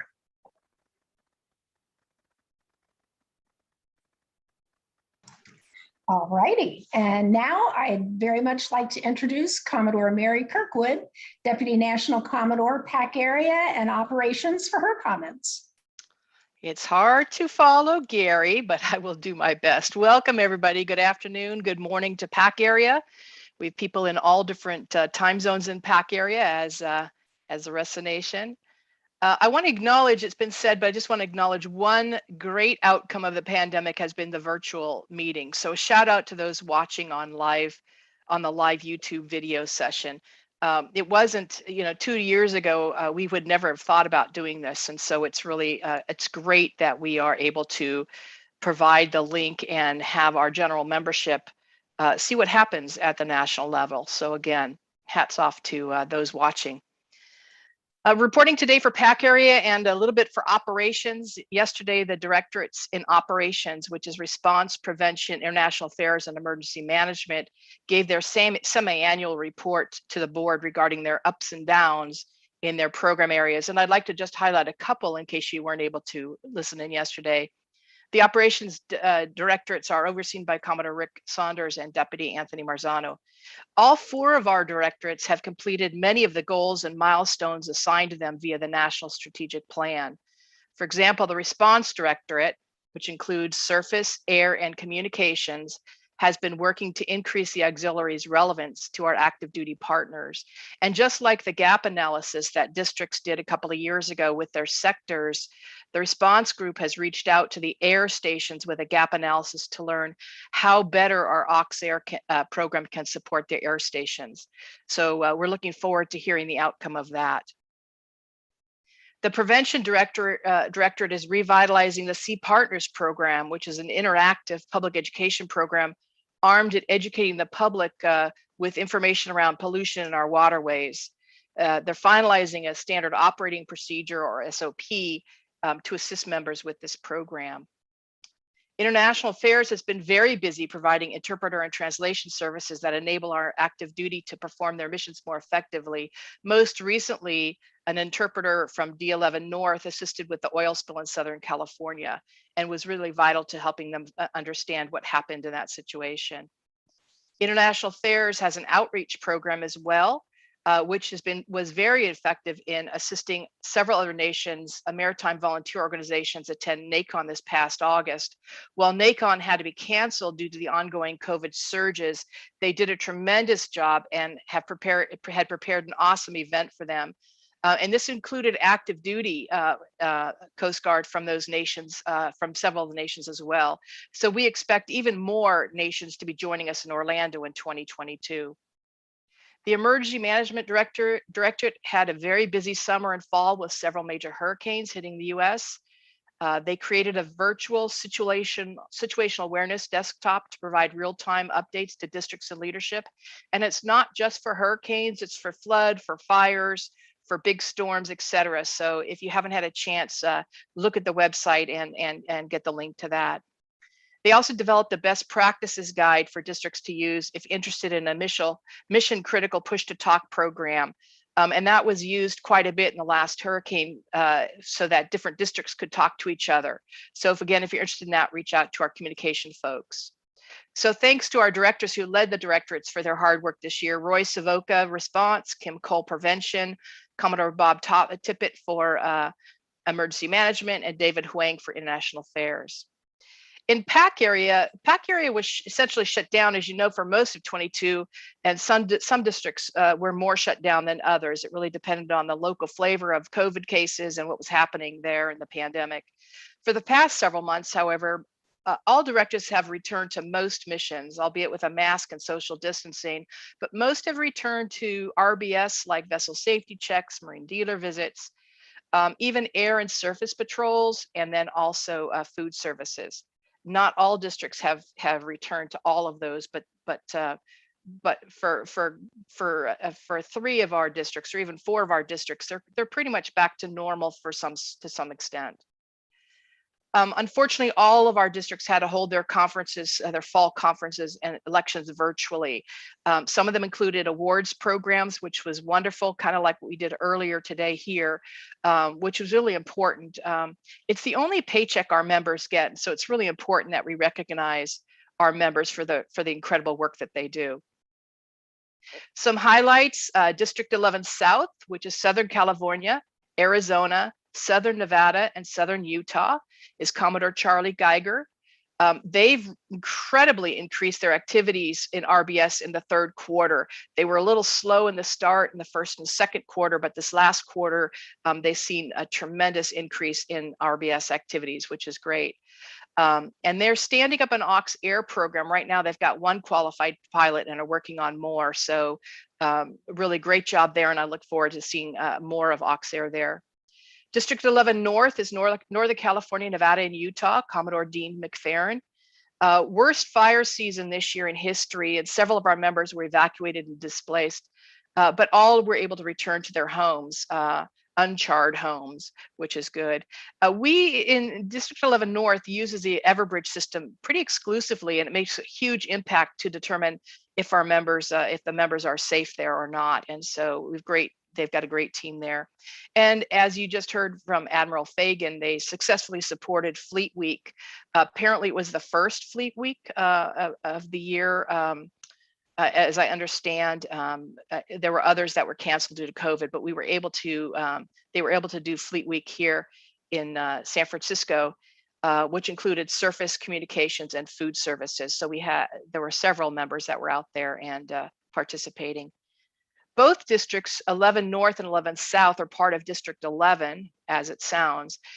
Their commander, Admiral Penoyer, challenged them with a request for forces, which is like a gap analysis or a wish list of activities or missions they'd like to see more auxiliary involvement in. And so far, they've been able to fill about half of the requests, or perhaps even more now.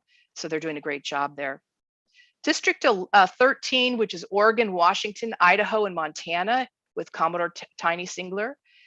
They had a huge focus last year, and even more of an emphasis this year on paddlecraft. which is so necessary. And year to date, they have they've completed over 1,200 paddlecraft vessel safety checks and over 16,000 stickers. And those are mostly the if found stickers that you put on kayaks, et cetera, and paddle boards. So big hats off to that. That's one of the growing needs in terms of our search and rescue and our boating incidents. District 14 is Hawaii, Guam, Samoa, and our newest detachment in Singapore with Commodore Denise Ankrum. Their Air was busy during the entire pandemic. And recently you heard of the recent search that Admiral Fagan just talked about regarding the rescue of an overdue overnight paddleboarder. And they were able to spot and successfully direct the helicopter, Coast Guard helicopter in for the rescue. And their surface operations are slowly resuming over the past few months. They've been a little slower in Hawaii in that area to resume to regular missions. District 17 in Alaska, Commodore Johnny Janik, resuming most missions. But what's really interesting is their UPV and commercial fishing vessel exams have increased significantly in the last quarter. So again, really focusing on what some of the major needs are in that area. Unfortunately, due to climate in Alaska, many of their activities are starting to slow down. All of our districts are working on developing their elected officer training for incoming flotilla commanders, continue to recruit members and have been successful in recruiting members, just as Commodore King was talking about, even throughout the pandemic, and are looking forward to in-person D-trains in the spring. So thank you to the members involved in operations and those doing great work in our PAC area districts. Thank you. Thank you, Mary. I'd now like to introduce Commodore Tom Mullally, Deputy National Commodore, Lant West, and Mission Support for his comments. Good morning and afternoon, all members. Thank you. I'm not meeting over at Admiral Fagan's shoulder because a lot of I'm going to report as she already did. So we'll kind of rehash a little bit here. I'm responsible for the ForceCom, which covers public affairs, human resources, and member training, as well as the 8th districts and 9th districts of the Coast Guard districts. We're going to start off with on the Coast Guard Auxiliary website under Aux members. 2 levels down is a What New button. It was built to the direction of National Commodore Malewski and the intent to show highlights of the auxiliary. Grand Haven Coast Guard Days, winners of national awards, election results, outstanding SAR missions, and others. Information is posted on this website. Anybody that has any information that wishes to be represented, please send that to a Directorate. We'll be happy to review and post it there. Newly listed also, as you heard this word before earlier today, Virtual Coast Guard Auxiliary Museum is located under the Directors of Public Affairs. Part of the history of the public affairs, we have old photographs, we show caps, flags, and even buttons by bygone eras of the auxiliary. If any members have access to old photos and auxiliary in action, old uniform items, even old mission journals, please reach out to the Directorate. We could use those pictures. We're built upon a foundation, and we'd like to memorialize that foundation. As stated by Commodore Barth, we worked with Commodore Giantasio regarding a recruiting brochure that was done by our Aid Director and HR Directorate to help with the Recruits Academy and the Coast Guard Academy. AAMS is back online, and newer prospects are filtering down to the flotilla HR people and flotilla commanders. However, 37% of those contacts still are not being contacted. We do need the flotilla commanders and the division commanders to reach out down and make sure those leads are being followed up on. Chaplain support, as always, as well as Coast Guard Health Services work has steadily recruited new members. Our Auxiliary Chaplain Corps has made great strides, as you've heard before, in supporting the active duty. Our goal is actually to have 100 members of Auxiliary Chaplains by the end of this year. Now, I know we have no heathens in the Auxiliary, so hence every flotilla commander can send 1 person to church. We can try to get 1 person each. That'd be a great resource. Continuing on, with culinary assistance, we now have 2 tiers. This allows for more flexibility to perform CA functions and easier to maintain qualifications. Multiple cutters cannot leave port without our AUX-CA teams aboard. 1 member in particular, PJ O'Neill, who currently was served aboard a 210-foot cutter Lagarde. He was performing outstanding work, gone for 60 days, and actually did helm work up in the Coast Guard on the cutter and did other duties on the deck as well. Can't say enough about him. Also, Auxiliary CA Patrick McLavely is another outstanding member contributing to Coast Guard mission aboard the Eagle. As Admiral Fagan stated, she ran into Joe Woodbury and Patrick Wilcott aboard the cutter Healy, who have been serving since July and August. Renee Steiner, a nurse practitioner, will be aboard the Polar Star as a medical officer. We have supporting the missions for the Coast Guard in many ways. Member training held by the T Directorate, Gerlinde Higginbottom, is rewriting the Aux Nav, Aux Pat, and Aux C courses. We'll be seeing updates on those hopefully very shortly. Moodle classroom is now offering bloodborne pathogens, and this has been alleviated issues that were with the operations area earlier this year. Again, we recall past operations, we could not get that bloodborne pathogens class, and now it's been solved, and we hope to have easy issues on that in the future. Western districts, all 8 districts, District 8 has come together to collectively support the EMAC for hurricane response. Hurricane Elisa and Ida impacts were mitigated by the collective resources of the 8 districts working together. The 8 districts also collectively supported the Cutter Muskegon on CA services for, I think it was 16 weeks. So between the 8 East, 8 West, 8 Coastal, congratulations, Bravo Zulu. The 8s also have shared their training calendars with members of the 9th district, therefore enhancing the available education opportunities to the shared membership. All 8 districts regions are expanding their Aux Scout programs. 8 Coastal is working with the Army Junior Reserve Officer Training Corps to offer boat safety training. They've also started to donate copies of the history of the Coast Guard to their high school libraries. Also had an in-person D-train in September. Good on that. 8 Eastern added a chaplain corps, the first one in their area for a Jewish rabbi. Thank you, Matt. Good job. Again, adding more chaplains to the regions, and also had a spring in-person D-train. Very good. 8 Western Rivers, as well as increased their Aux Scout activities, has also contributed time and money to support the Lake of the Ozark area for boating safety. Division 11 in 8 Westerns was able to procure a $10,000 grant for flotilla use in presenting boating safety. 9th Central, the Fort Wayne flotilla developed a relationship with the billboard company and was able to have a 5-second wear it boating safety message broadcast all over northern Indiana through this past June at no cost. 9 Eastern strives for longevity. 2 members are celebrating their 50 years of service for the Coast Guard Auxiliary. 9th Eastern also had a boom deployment exercise at Messana Lake, which was run by Sector Buffalo as a community relations boost. Native Americans of the Akwesasne worked with the auxiliary in active duty while performing oil containment boom to protect their fishing and wildlife environment, which plays heavily in their culture and sustenance. 9th Western again was active in the Mackinac race safety missions and limited Chicago Air Show. The annual Experimental Aviation Association in Oshkosh, Wisconsin drew 608,000 people for 5 days, and the auxiliary provided public affairs involvement and safety zones for seaplanes. Lastly, 9th Western again supported Coast Guard during the annual Coast Guard Days at Coast Guard Grand City, Grand Haven in Michigan. At the end of my report.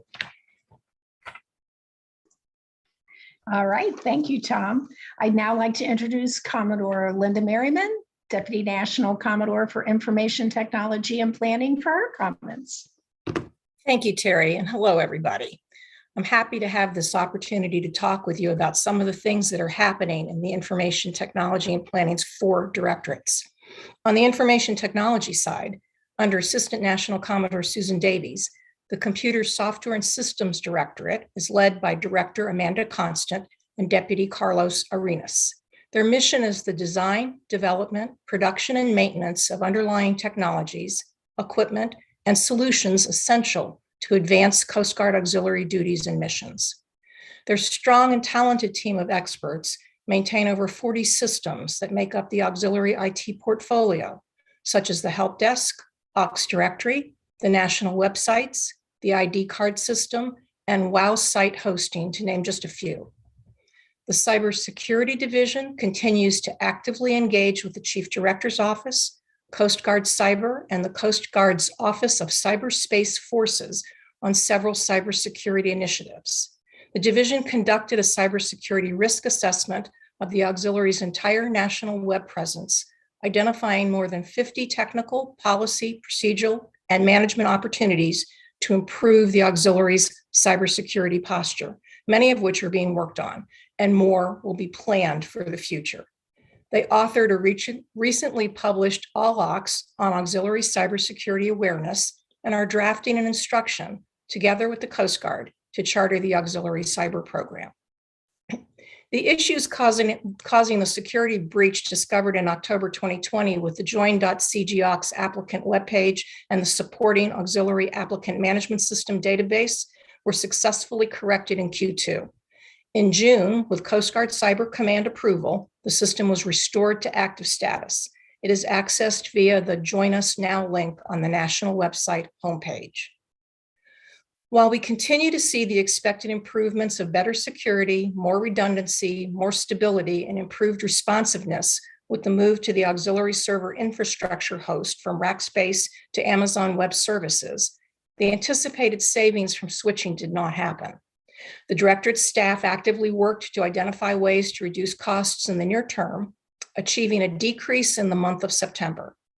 Additional long-term cost reduction measures will be taken in Q4.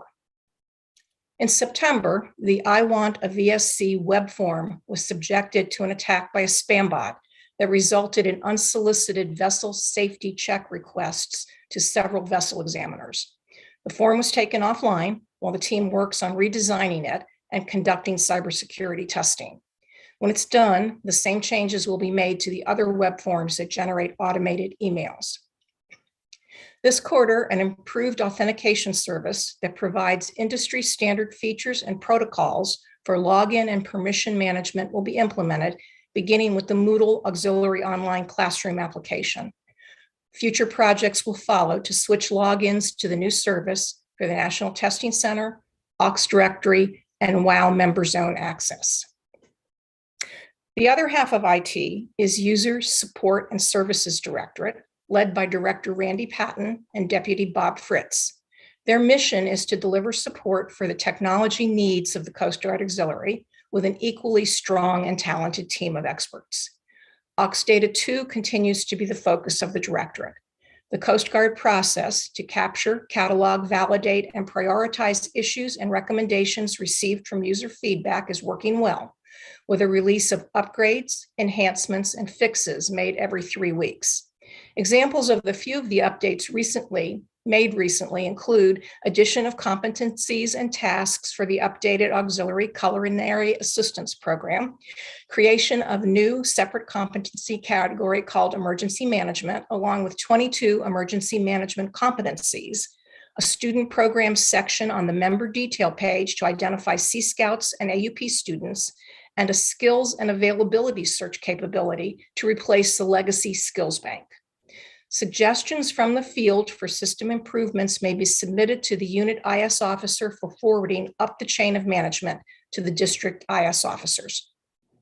The Auxdata 2 Tier 1 support team is now processing issues that were previously being worked by the supporting vendor, Acumen Solutions, as Tier 2 requests.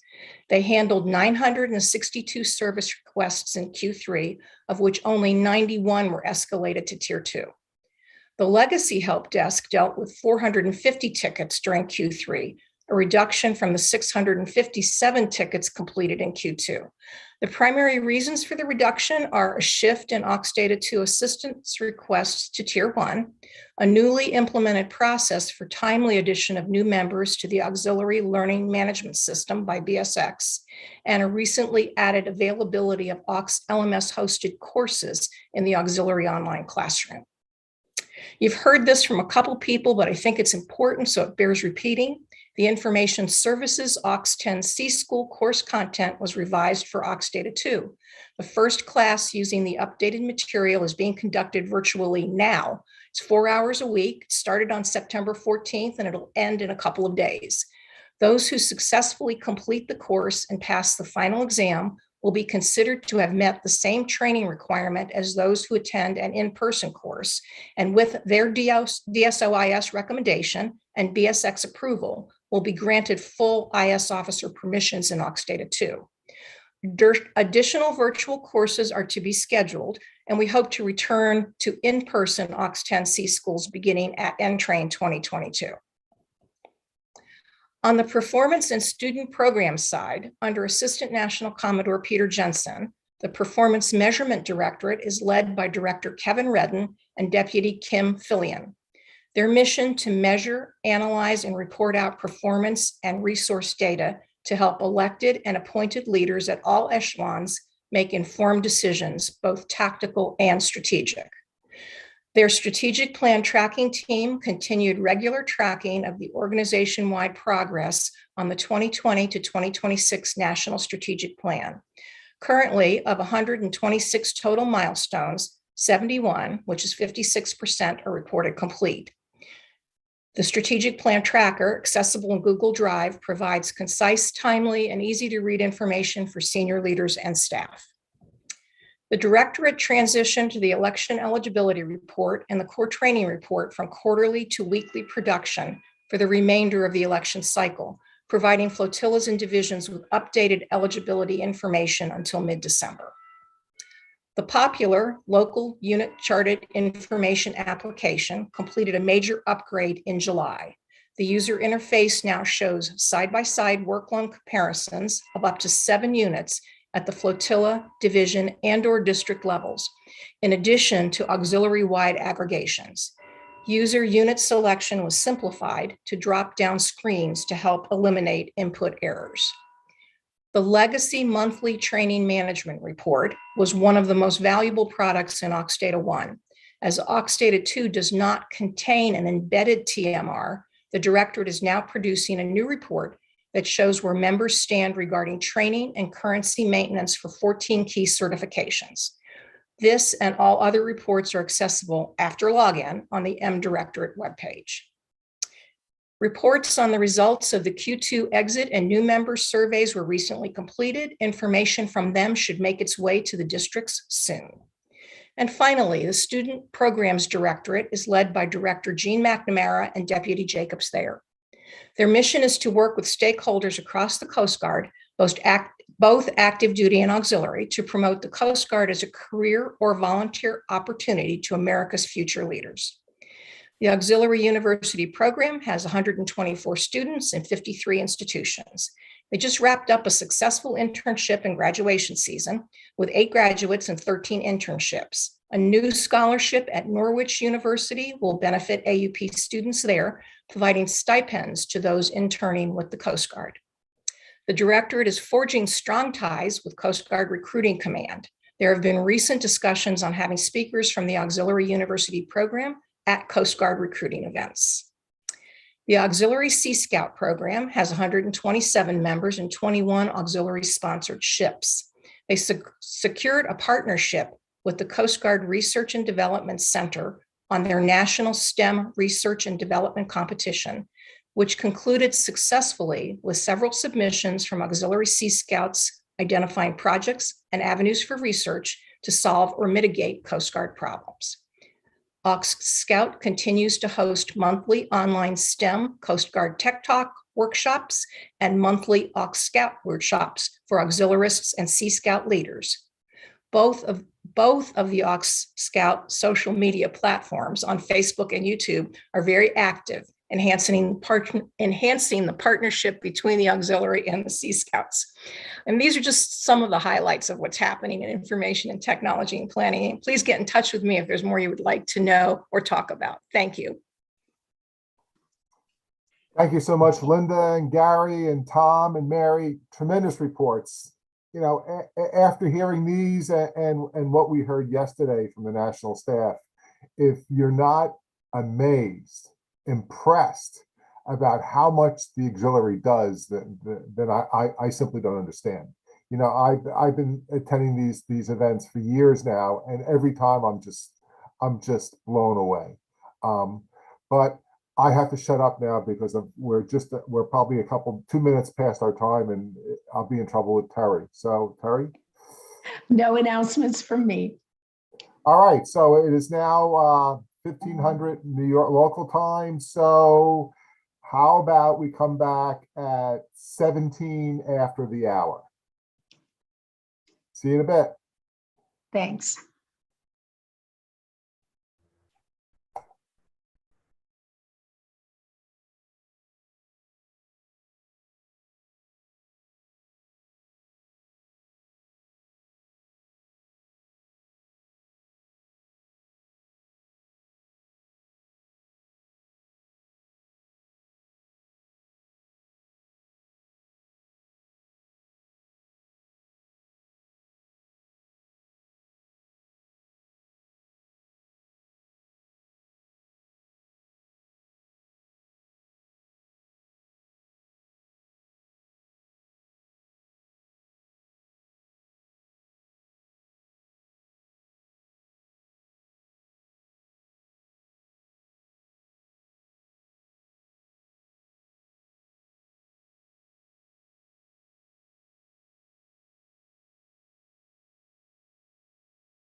Welcome back, all.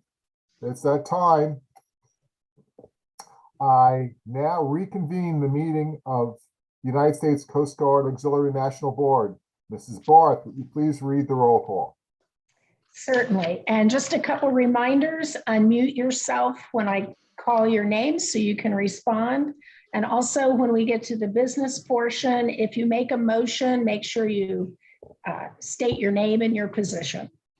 National Commodore Alex Malewski. Present.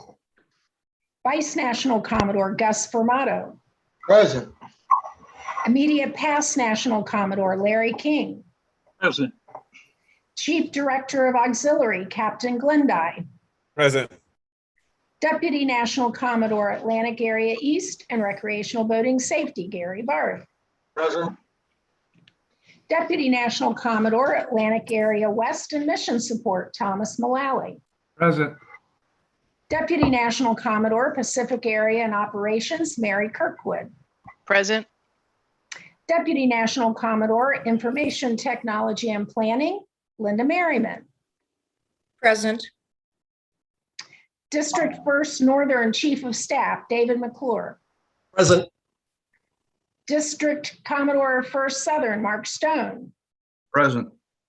District Commodore 5th Northern Joe Giantasio. In attendance. District Commodore 5th Southern Alan Fred. Present.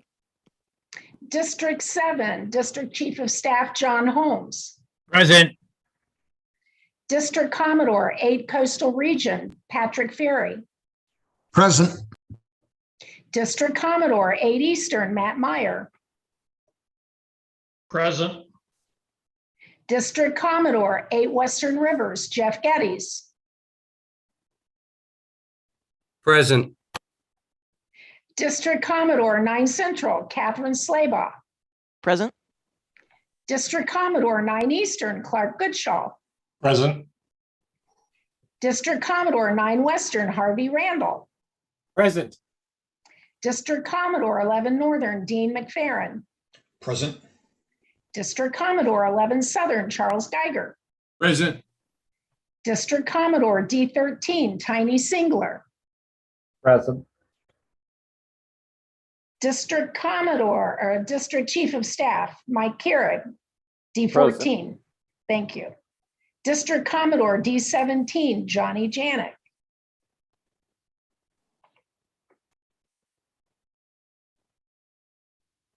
District Commodore D17 Johnny Janik. Thank you.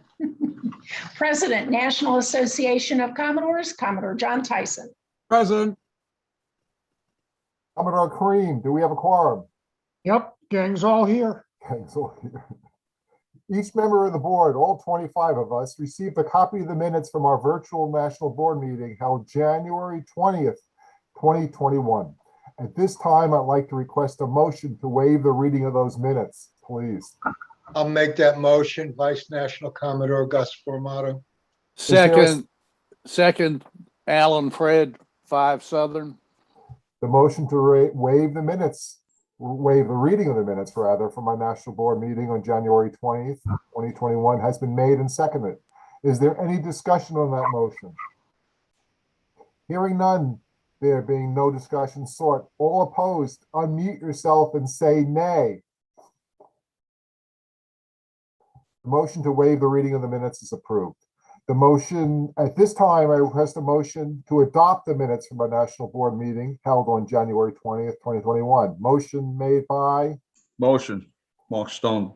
Mark South. Stone, District 1 South. Is there a second? Second, 11 North, McFerrin. No, that's a tough one. Dean McFerrin, 11 North. The motion to adopt the minutes, all right, has been made and seconded. Is there any discussion? Since there is no discussion sought. Any opposition? Unmute yourself and say your name and nay. The motion to adopt the minutes of the national board meeting from our national meeting has been passed. Is there any old business to be brought before the national board? Hearing none, is there any new business to be brought before the national board?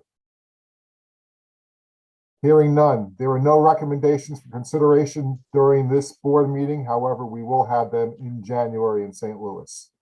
Terry, up next.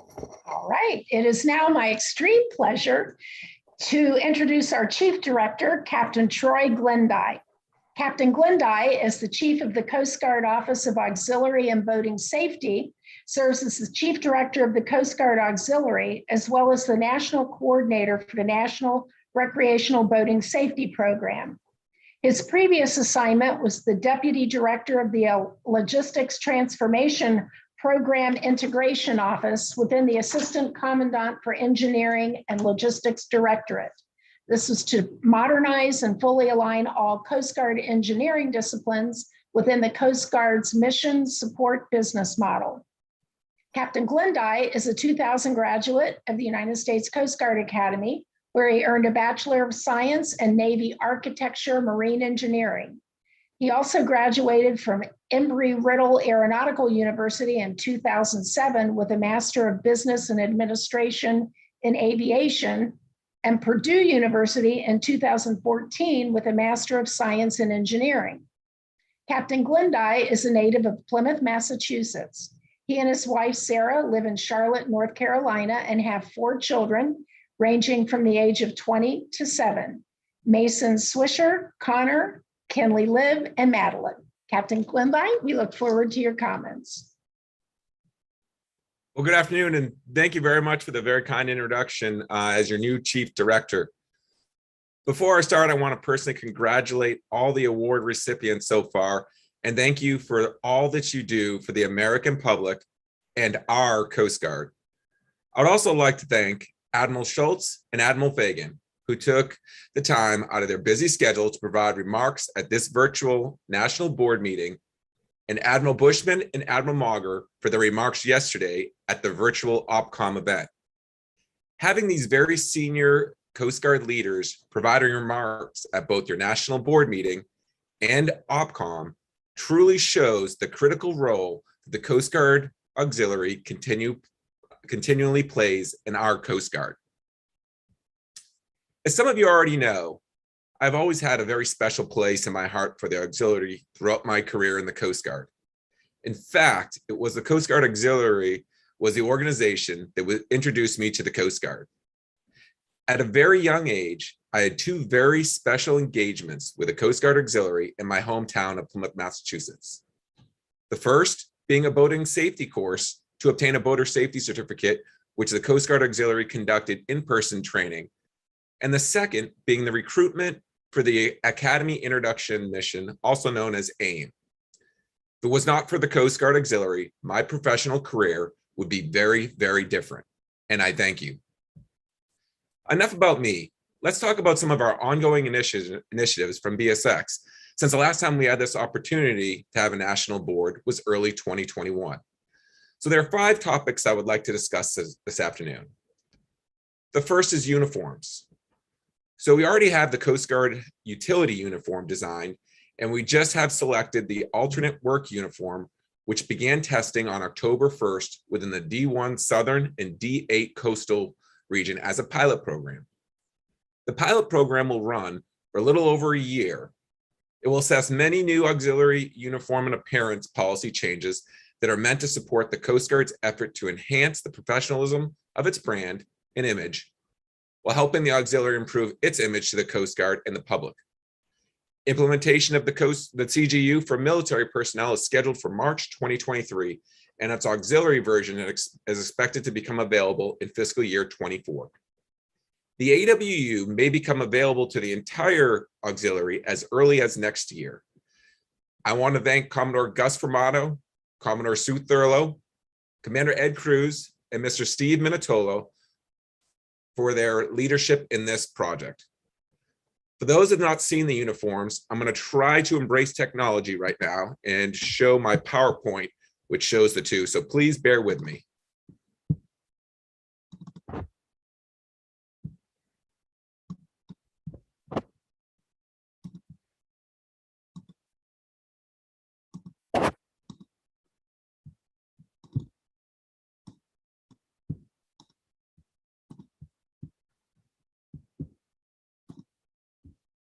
Hope everyone can see that now. Yes, sir. Yes. All right, so the Yes, first, yes. so here's the CGU. And most of you have seen this before, I believe.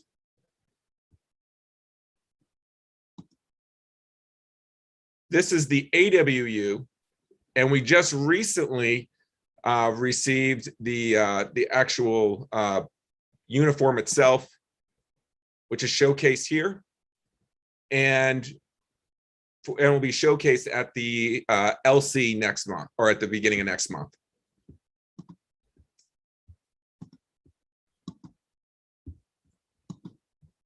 All right, I believe now we stop sharing the screen.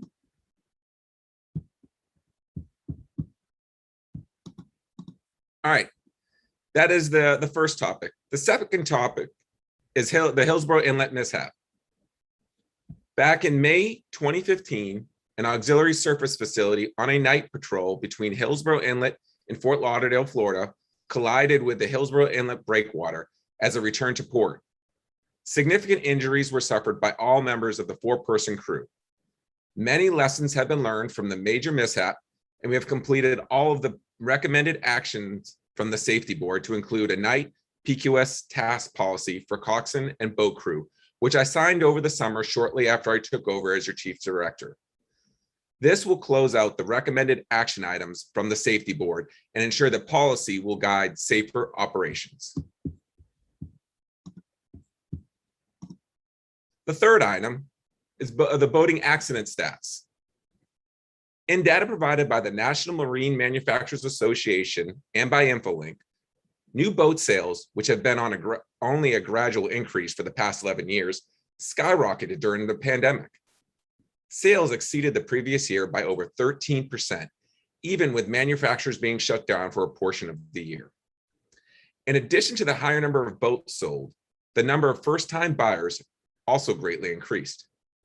For the past 20 years, the percentage of these buyers had been gradually decreasing.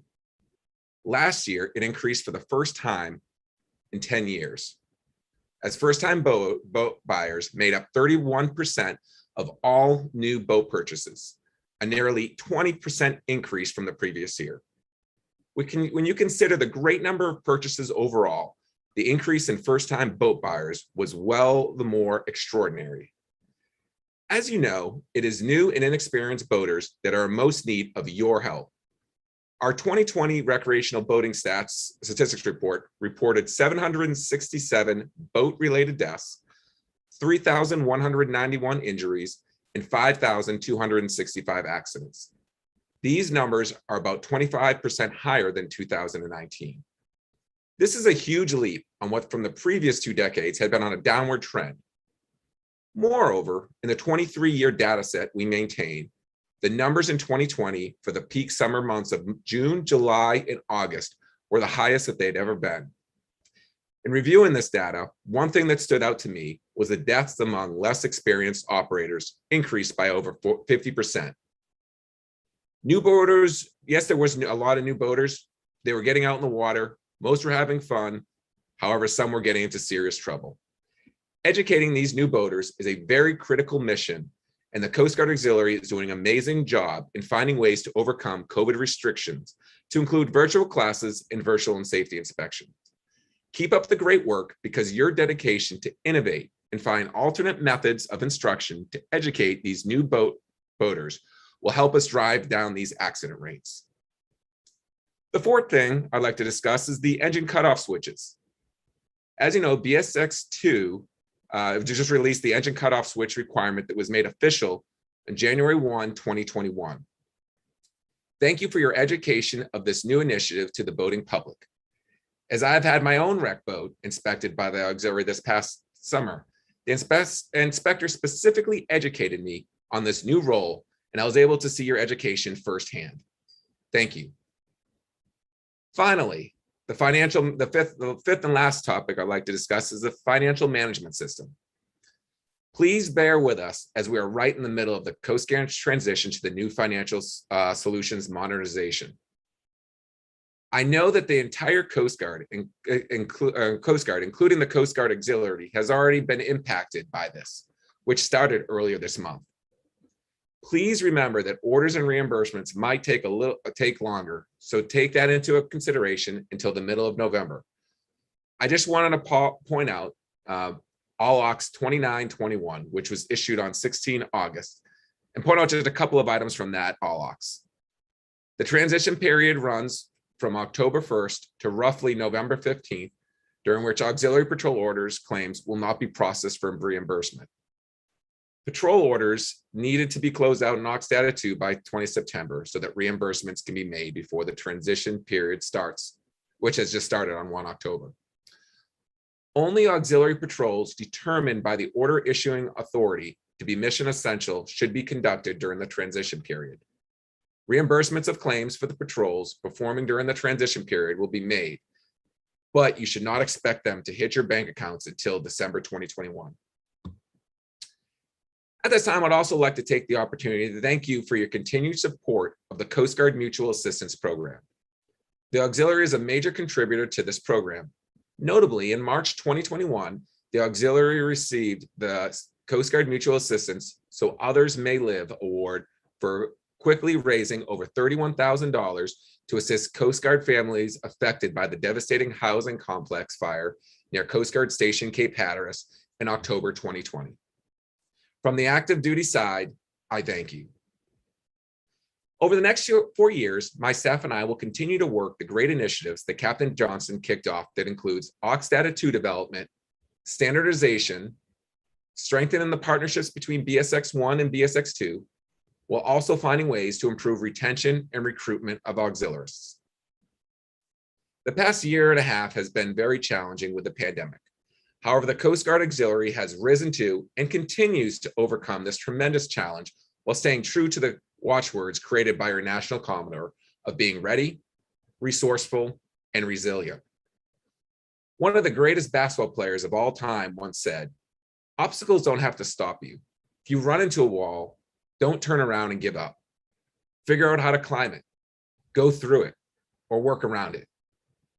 Through this ongoing pandemic, the Coast Guard Auxiliary has been doing just this. So thank you and keep up the great work. I'm truly honored and proud to be your new Chief Director, and I'm excited to hear the rest of the discussion today and learn how I best can support you all. Semper Paratus. Thank you very much, Captain. We truly appreciate your words and your sentiment. Looking forward to working with you for the next few years. Terry. Absolutely. I'm now pleased to introduce Commodore Greg Kester. He's the Assistant National Commodore for FORSCOM, and he's going to be recognizing the 2019-2020 Public Affairs Award recipients. Public Affairs is under the direction of Lourdes Oliveras. Commodore Kester. Good afternoon, everybody. I'm going to see if technology works for me now. Sound good.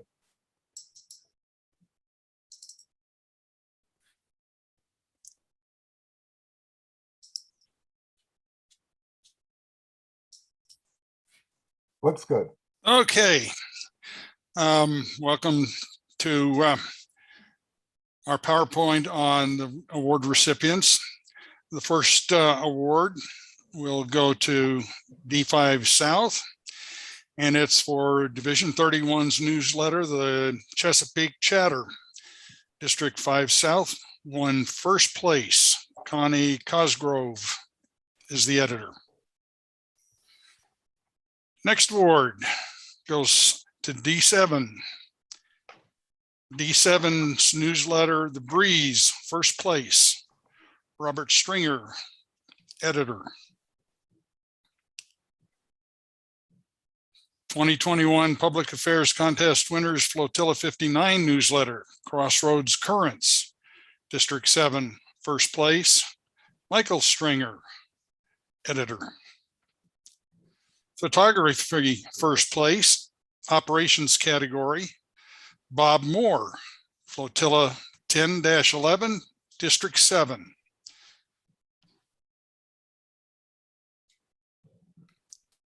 Video first place, Join the Coast Guard, Michael Q. Evans, Flotilla 11-1, District 7. I don't believe she's got this functioning. Nope.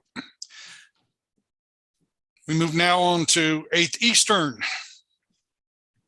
Photography, first place, Public Affairs. Raymond Lawrence Jr., Flotilla 11-4, District 8 Eastern. 11 North. Photography, first place, Team Coast Guard. Tiffany Townsend, Flotilla 12, District 11 North. Obviously, San Francisco area.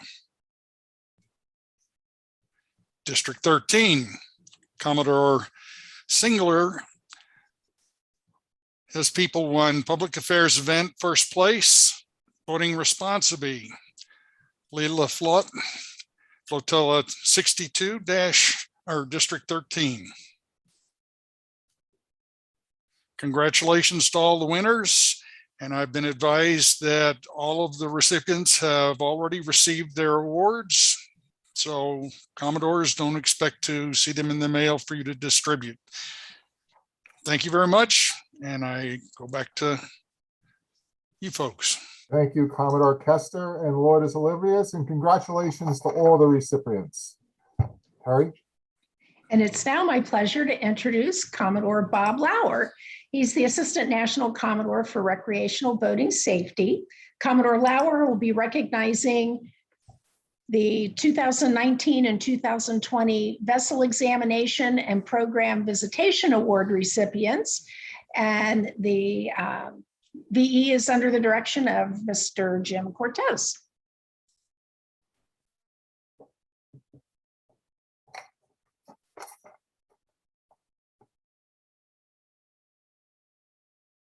Bob, you're muted. His wife likes it like that. And that might be true too. Good afternoon, everyone. As we all know, the recent pandemic presented significant challenges to all the auxiliarists, and the Vessel Exams and Partner Visitation Department was really no exception. Despite these challenges, several flotillas were able to complete hundreds of vessel safety checks and partner visits during the year.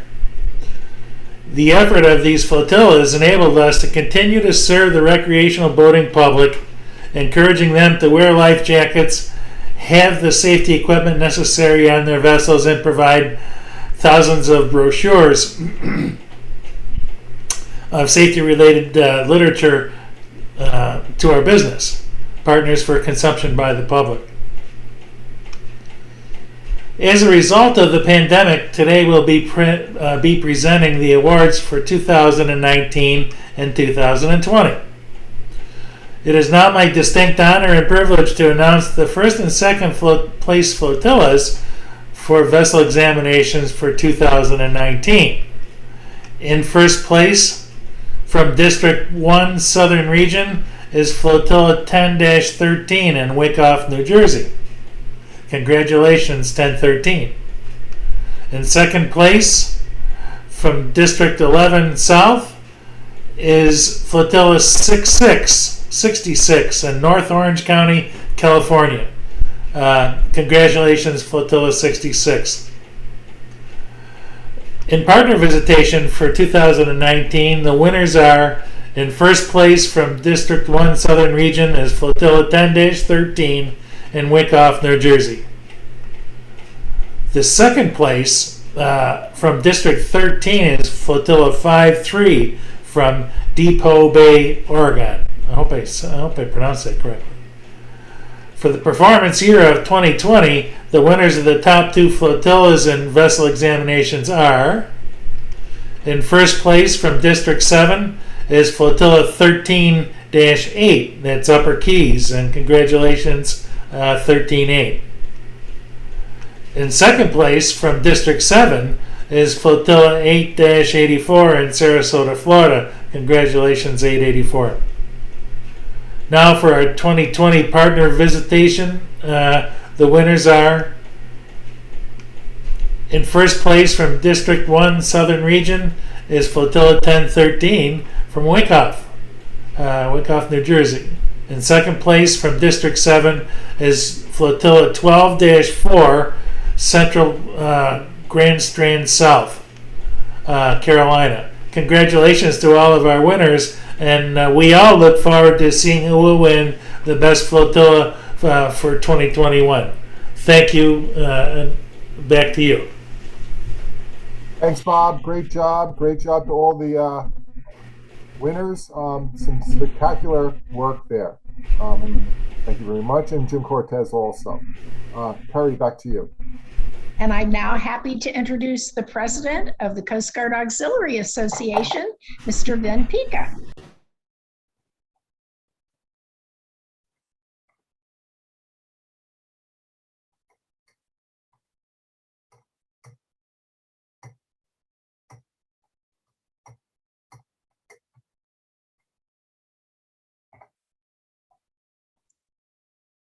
Are you there, Vin?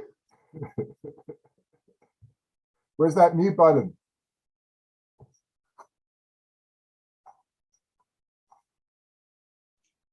I see he's in attendance, but his camera's off and he's muted both. Why don't we punt for the moment, and we'll jump to diversity. We can always come back to Vin. Sounds like a plan. All righty, Commodore David Porter, Assistant National Commodore for Diversity. He's going to be recognizing the Diversity Award recipients. Well, good afternoon, everybody. First and foremost, before I get started, I would like to again offer my sincere thanks to our National Commodore, Alex Malewski, and to his very esteemed Vice National Commodore Gus D'Amato for allowing the Diversity Directorate to be as flexible as it was to accommodate as many of our members to showcase what they are doing in their collective practices in diversity and inclusion. And with that, I will share screen and begin with the presentation.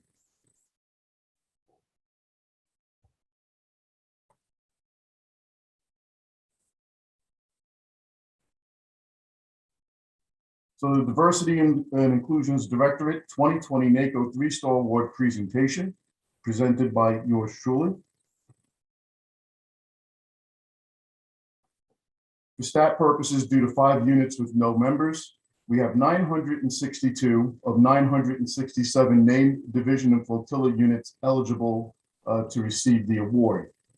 In 2020, in spite of COVID, we managed to acquire 385 awards, representing 40% of all registered and active units. This was an increase of 11 awards over last year. And since 2017, when we've been tracking all of our statistics, showed a 46.75% increase in program participation. So bravo Zulu to all the division and flotilla units who have been representing themselves and practicing in diversity and inclusion. With that,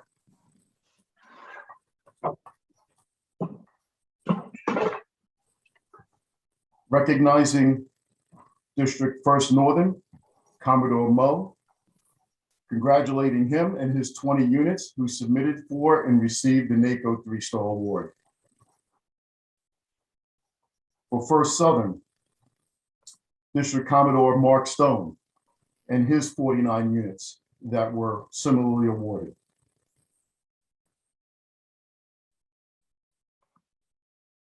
For 5th Northern, District Commodore Giantanasio with 17 awards, 17 units to be awarded.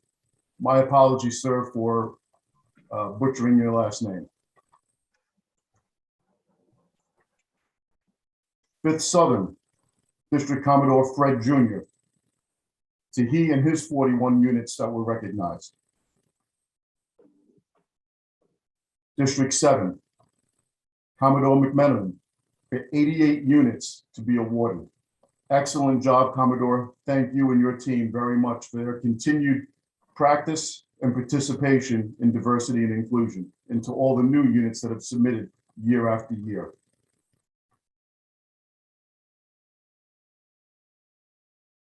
Eighth Coastal, District Commodore Ferry, 13 units from his district to be awarded. From 8 Eastern, District Commodore Meyer and his 11 units. From 8 Western Rivers, District Commodore Geddes and the 10 units from your district.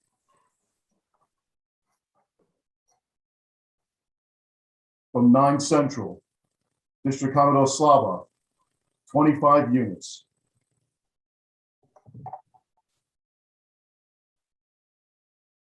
From 9 Eastern, District Commodore Godshall, congratulations on the 22 units from your district to be awarded.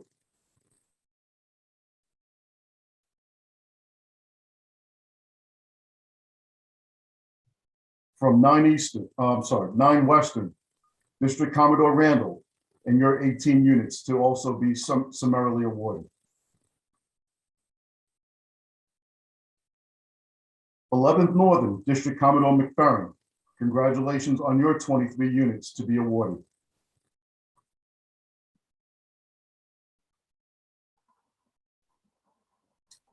'11 Southern, congratulations to District Commodore Geiger for you having your 24 units to be awarded. From District 13, Commodore Singler, and your 15 units, sir.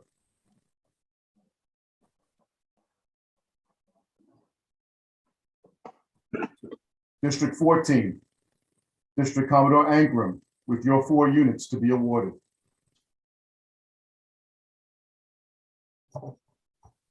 And last but not least, Commodore Janik, with your 5 units to also be awarded. Thank you all for your units and your district's participation. This year, we were fortunate to have 100% of all of our districts have units represent them in applying for and being awarded the NACO 3-Star Award. Your senior national DNI staff, consisting of my Deputy Commodore Tracy Schultz, our Atlantic East Division Chief, Bridget Riley, Atlantic West, William Key, PAC area, Brian Constantino, our Administrator and Training Officer, Thomas Bamford, for holding all the town hall meetings, of which we had 1,100 participants last year, and Charles McCarty for his outreach and assistance. This team and their staff are to be congratulated for their efforts and hard work for making 2020, in spite of all the year's challenges, successful. Bravo Zulu to them and to all who participated in the NACO 3-Star Award program. Thank you, ladies and gentlemen. Thanks so much, Dave, and congratulations to all the recipients, all the districts. Tremendous job, Commodores. I know this starts with Dave, but without your assistance, without all the work you doing this, it doesn't happen. You know, this is an example of leadership from top to bottom, and I truly appreciate it. It's such an important aspect of our organization, and the more progress we made, the better organization will be. Now, back to Vin. I believe you're available now. I am indeed, sir. Let me see if I can get my presentation up here. Yes, it looks like I can, thanks to the systems team. Let's full screen mode. Okay. Everybody sees that okay? Okay, so welcome Coast Guard Auxiliarists, and as you hopefully know, you're also Coast Guard Auxiliary Association members. I wanted to put the AUXA Credo up. Not everybody's aware of it. And I thought it'd be useful because it centers how we do everything on a day-to-day basis. So our first responsibility is through the auxiliary to the Coast Guard. We have a fiduciary responsibility, and fiduciary is a key word, very high standard of behavior to ensure Coast Guard Auxiliaries' financial assets, which are acquired via dues, as you know, donations, and balance sheet items, which basically means the store. And we practice the highest standards of integrity, transparency, and process. Our goal is to operate AUXA at public company standards. We constantly strive to improve processes in order to provide convenient, interaction between Auxiliary and all members, and to reduce costs so that our members can enjoy the lowest prices we can provide. Member orders must be serviced promptly and efficiently. And in interacting with members and third parties, we must project care, engagement, and respect in keeping with the highest standards of U.S. Coast Guard forces. That is what guides our behavior on a day-to-day basis. So who is Auxiliary and what do we do? Well, first, there's a board of directors. The chairman and the vice chairman, in case people don't know, are actually Alex and Gus. And they provide the strategic vision alongside the board for how we execute those day-to-day missions. With myself, we comprise the executive officers of the corporation. Then there's the board of directors itself. We're all insiders, other than obviously Vice Admiral Terry Cross, retired, who's not an auxiliary member, and Chris Edmonston, who is an auxiliary member, but also the chairman, the president of the Boat US Foundation, which is a tremendous partner for Coast Guard Auxiliary. Then to help us go out and seek donations, both from the corporate level, which, as I said, which I will mention later, we have not been tremendously successful at penetrating the corporate market. I'll discuss that later, but also the high net worth market, which the people that run those major corporations tend to be. So there's Vice Admiral Terry Cross, there's the Commandant, former Commandant, Commodore, Commandant Thad Allen, George Casey, who was the Army Chief of Staff during much of the conflict, the War on Terror, Chris Edmonston, both an inside person and an outside person, and Ted Leonsis, who's the major owner of the Washington Capitals, the Mystics, the whole Washington, D.C. sports complex. And then, of course, again, the insiders, myself, Alex, Gus, Larry, and Jim Losi. Jim also is on the board of the Coast Guard Academy, so it gives us another, kind of source of information that otherwise we would not have access to. Then we have the team. There's 30 some odd souls. I wish I could mention them all by name, but I'll at least point out the senior most people. Jim Losi and Stan run what we used to call the warehouse or operations, now the fulfillment center, and they operate at that very high standard. Our financial complex is headed up by Dave Barber, Steve Straneva, I should be able to say that since it ends in a vowel, and Stan, who's in a couple of different places in our balance sheet, represent the financial complex. Lou DeGisto and Tom Siniglio is on our marketing side. Marsha Grogan, Ron Shell, Roger Baisley on our development side, which is communication oriented towards asking for money. Our general counsel is Dan Paisley. And then our systems headed by Jeff Geddes and Patrick Hickey is, state of the art. And then the benefits of membership, which Larry mentioned earlier today, that's been taken over by Brett Fent from Bob Fabich. Bob now has been stolen away from us by District 7. They got a great guy there. Now, let's move on to what we do. So Larry also mentioned the benefits of membership, but I'm going to put a bright spotlight on this one. You notice it's a different size than the other pictures. That's not a mistake. That is direction. We've been analyzing the email receipts from our membership and have come to realize that well over 60% of our members now access the things we send them on a mobile device, their cell phone or their iPad. Well, things that require a computer don't render well in that smaller environment, in that more concise environment.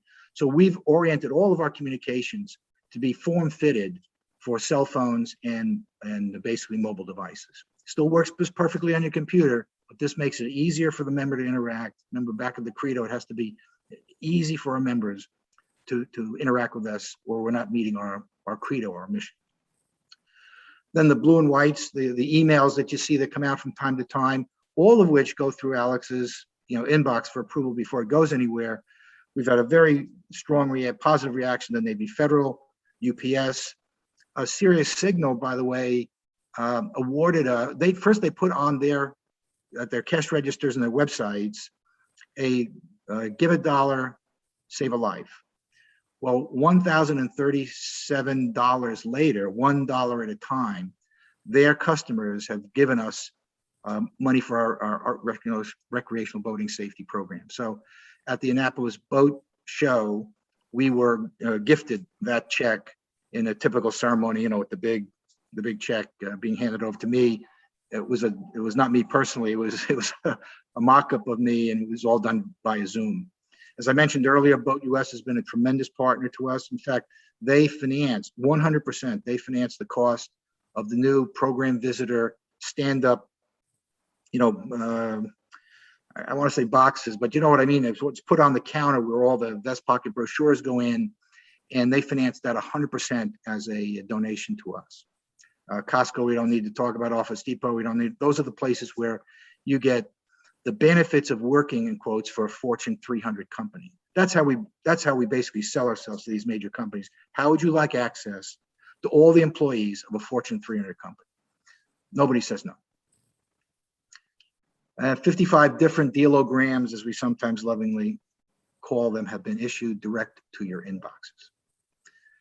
Now, what else do? We try to drive sales through our fulfillment center, supporting the members' auxiliary needs.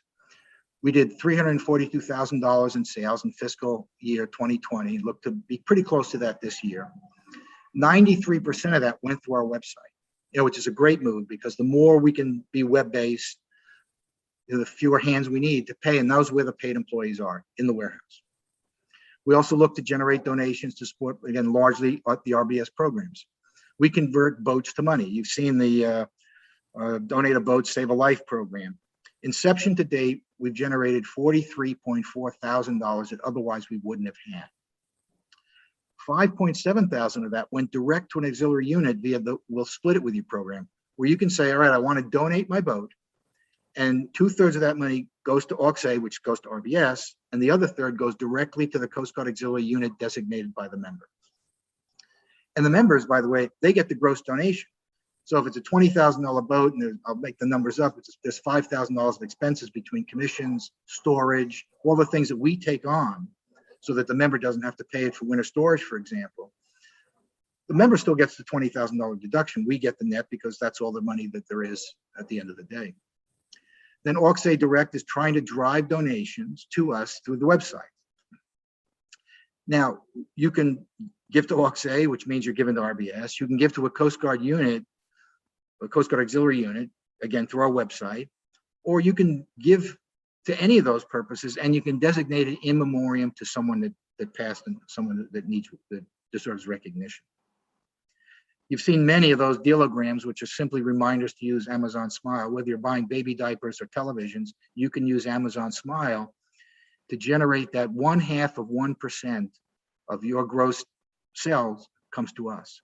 When we started focusing on this, it was $300 a quarter. We're averaging over $1,700 a quarter. We've had a couple of quarters where we've been over $2,000. And that's just people going about their daily business, but using Amazon Smile and selecting the Coast Guard Auxiliary Association as their charity.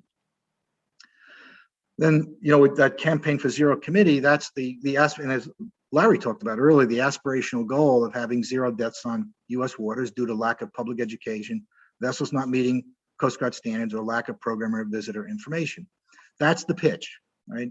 You can give and have a direct impact on the lives and educational levels of your fellow U.S. citizens when it comes to maritime safety. It's a pretty effective pitch to high net worth individuals. I encourage you, by the way, if you know some, even one, and you'd like us to pitch with you to that individual, we'd be delighted. Just pass the name up.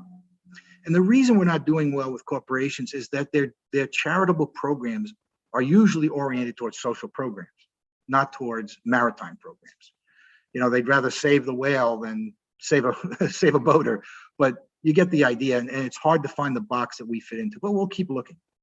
And of course, part of our donor program is oriented towards planned giving, when you can do good after you can't do anything at all. We have a grant team. We've moved from the old program, which was advising people on how to read a grant, to actually writing the grants. We also research grant opportunities, and where we see it specific to a locale, we'll identify through the DCO, you know, this is a grant in your AOR that we could call on together, we can submit together. We obviously support conferences with travel authorization processing and expense reimbursements, and we manage the finances of the auxiliary. negotiating contracts, negotiating MOAs and MOUs, bill paying away from reimbursements. Obviously, we have a warehouse and we have product to pay. We have vendors to provide services. A good example is our IT complex, expense reimbursement associated with that, and budget review and reporting, which we do obviously, hand in glove with Bob Bruce and his team. So let me take a quick minute or two on the financial system. Right? We have designed a system that was inspired by Larry and basically directed by Alex to create a public company standard budgeting system. Okay, it allows for dynamic slicing of financial information by month, by director, by vendor or account. We have all the transaction level detail, provides a direct feedback between AUXA and the National Staff Budget Managers.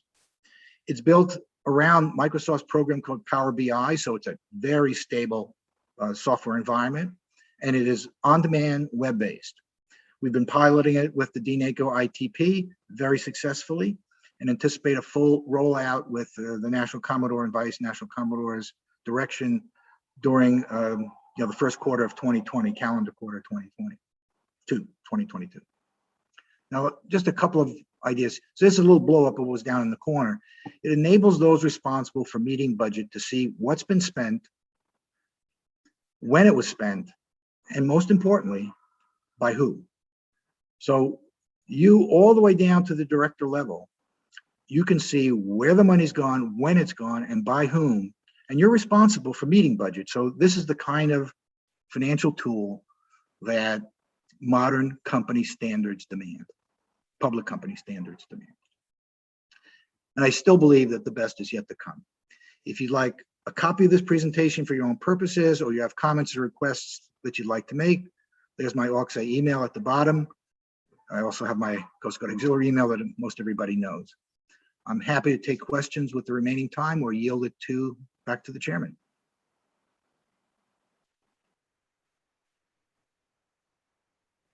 I put him to sleep, Alex. Thanks so much. I don't think they're asleep, Finn. Thanks so much. Are any questions? If not, Terry will be very happy because that will put us back on schedule. Okay.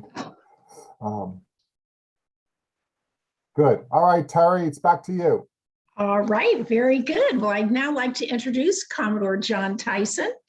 He's the president of the National Association of Commodores, and this will be for his recognition of the Marine Retailers Association Best Flotilla in Vessel Examinations Award and Best Flotilla in Marine Dealer Visit Award. Commodore Tyson. Thank you, Terry. Each year, the National Association of Commodores has the honor of overseeing both the selection and presentation of the Marine Retailers Association of America's award, which goes to the flotilla with the highest combined number of vessel safety exams and recreational boating safety program partner visits. So it's a roll-up of the total aggregate of their performance in that, actually for the prior year. Interestingly enough, you heard Commodore Lauer's presentation a while ago. Won't surprise you, the recipients of this award for both 20 and 2019 are the very same flotillas. So unfortunately, we were not able to make that presentation in either 19 or 20 due to COVID, but it gives me the honor today to actually present that award. So this afternoon, the NAC is doubly pleased to present both the Marine Retailers Association Award for the best combined performance in vessel exams and program partner visits for both 2019 and 2020 to First Southern District's Flotilla 1013 in Wycliffe, New Jersey.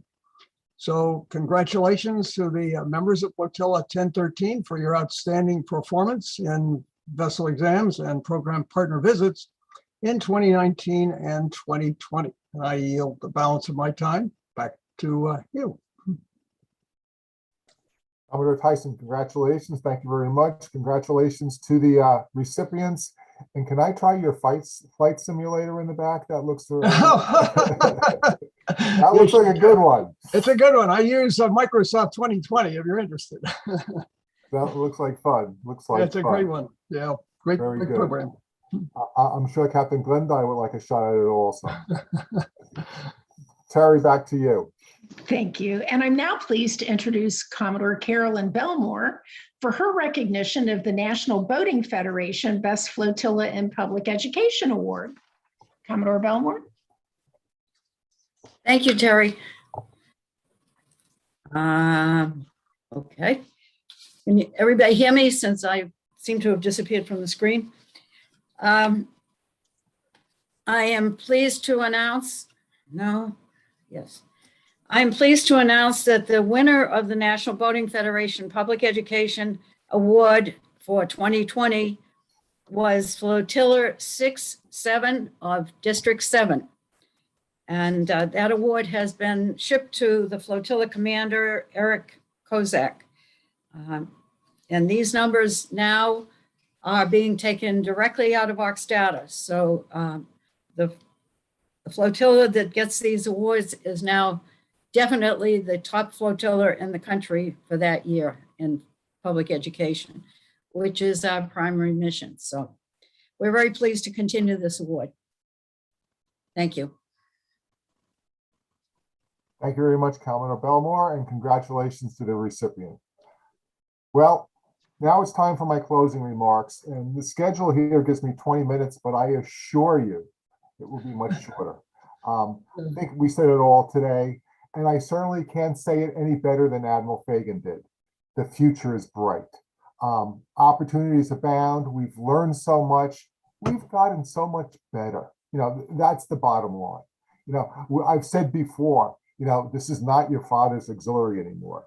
The amount that this organization has changed, has expanded, has evolved in the 20 plus years that I'm a member is amazing.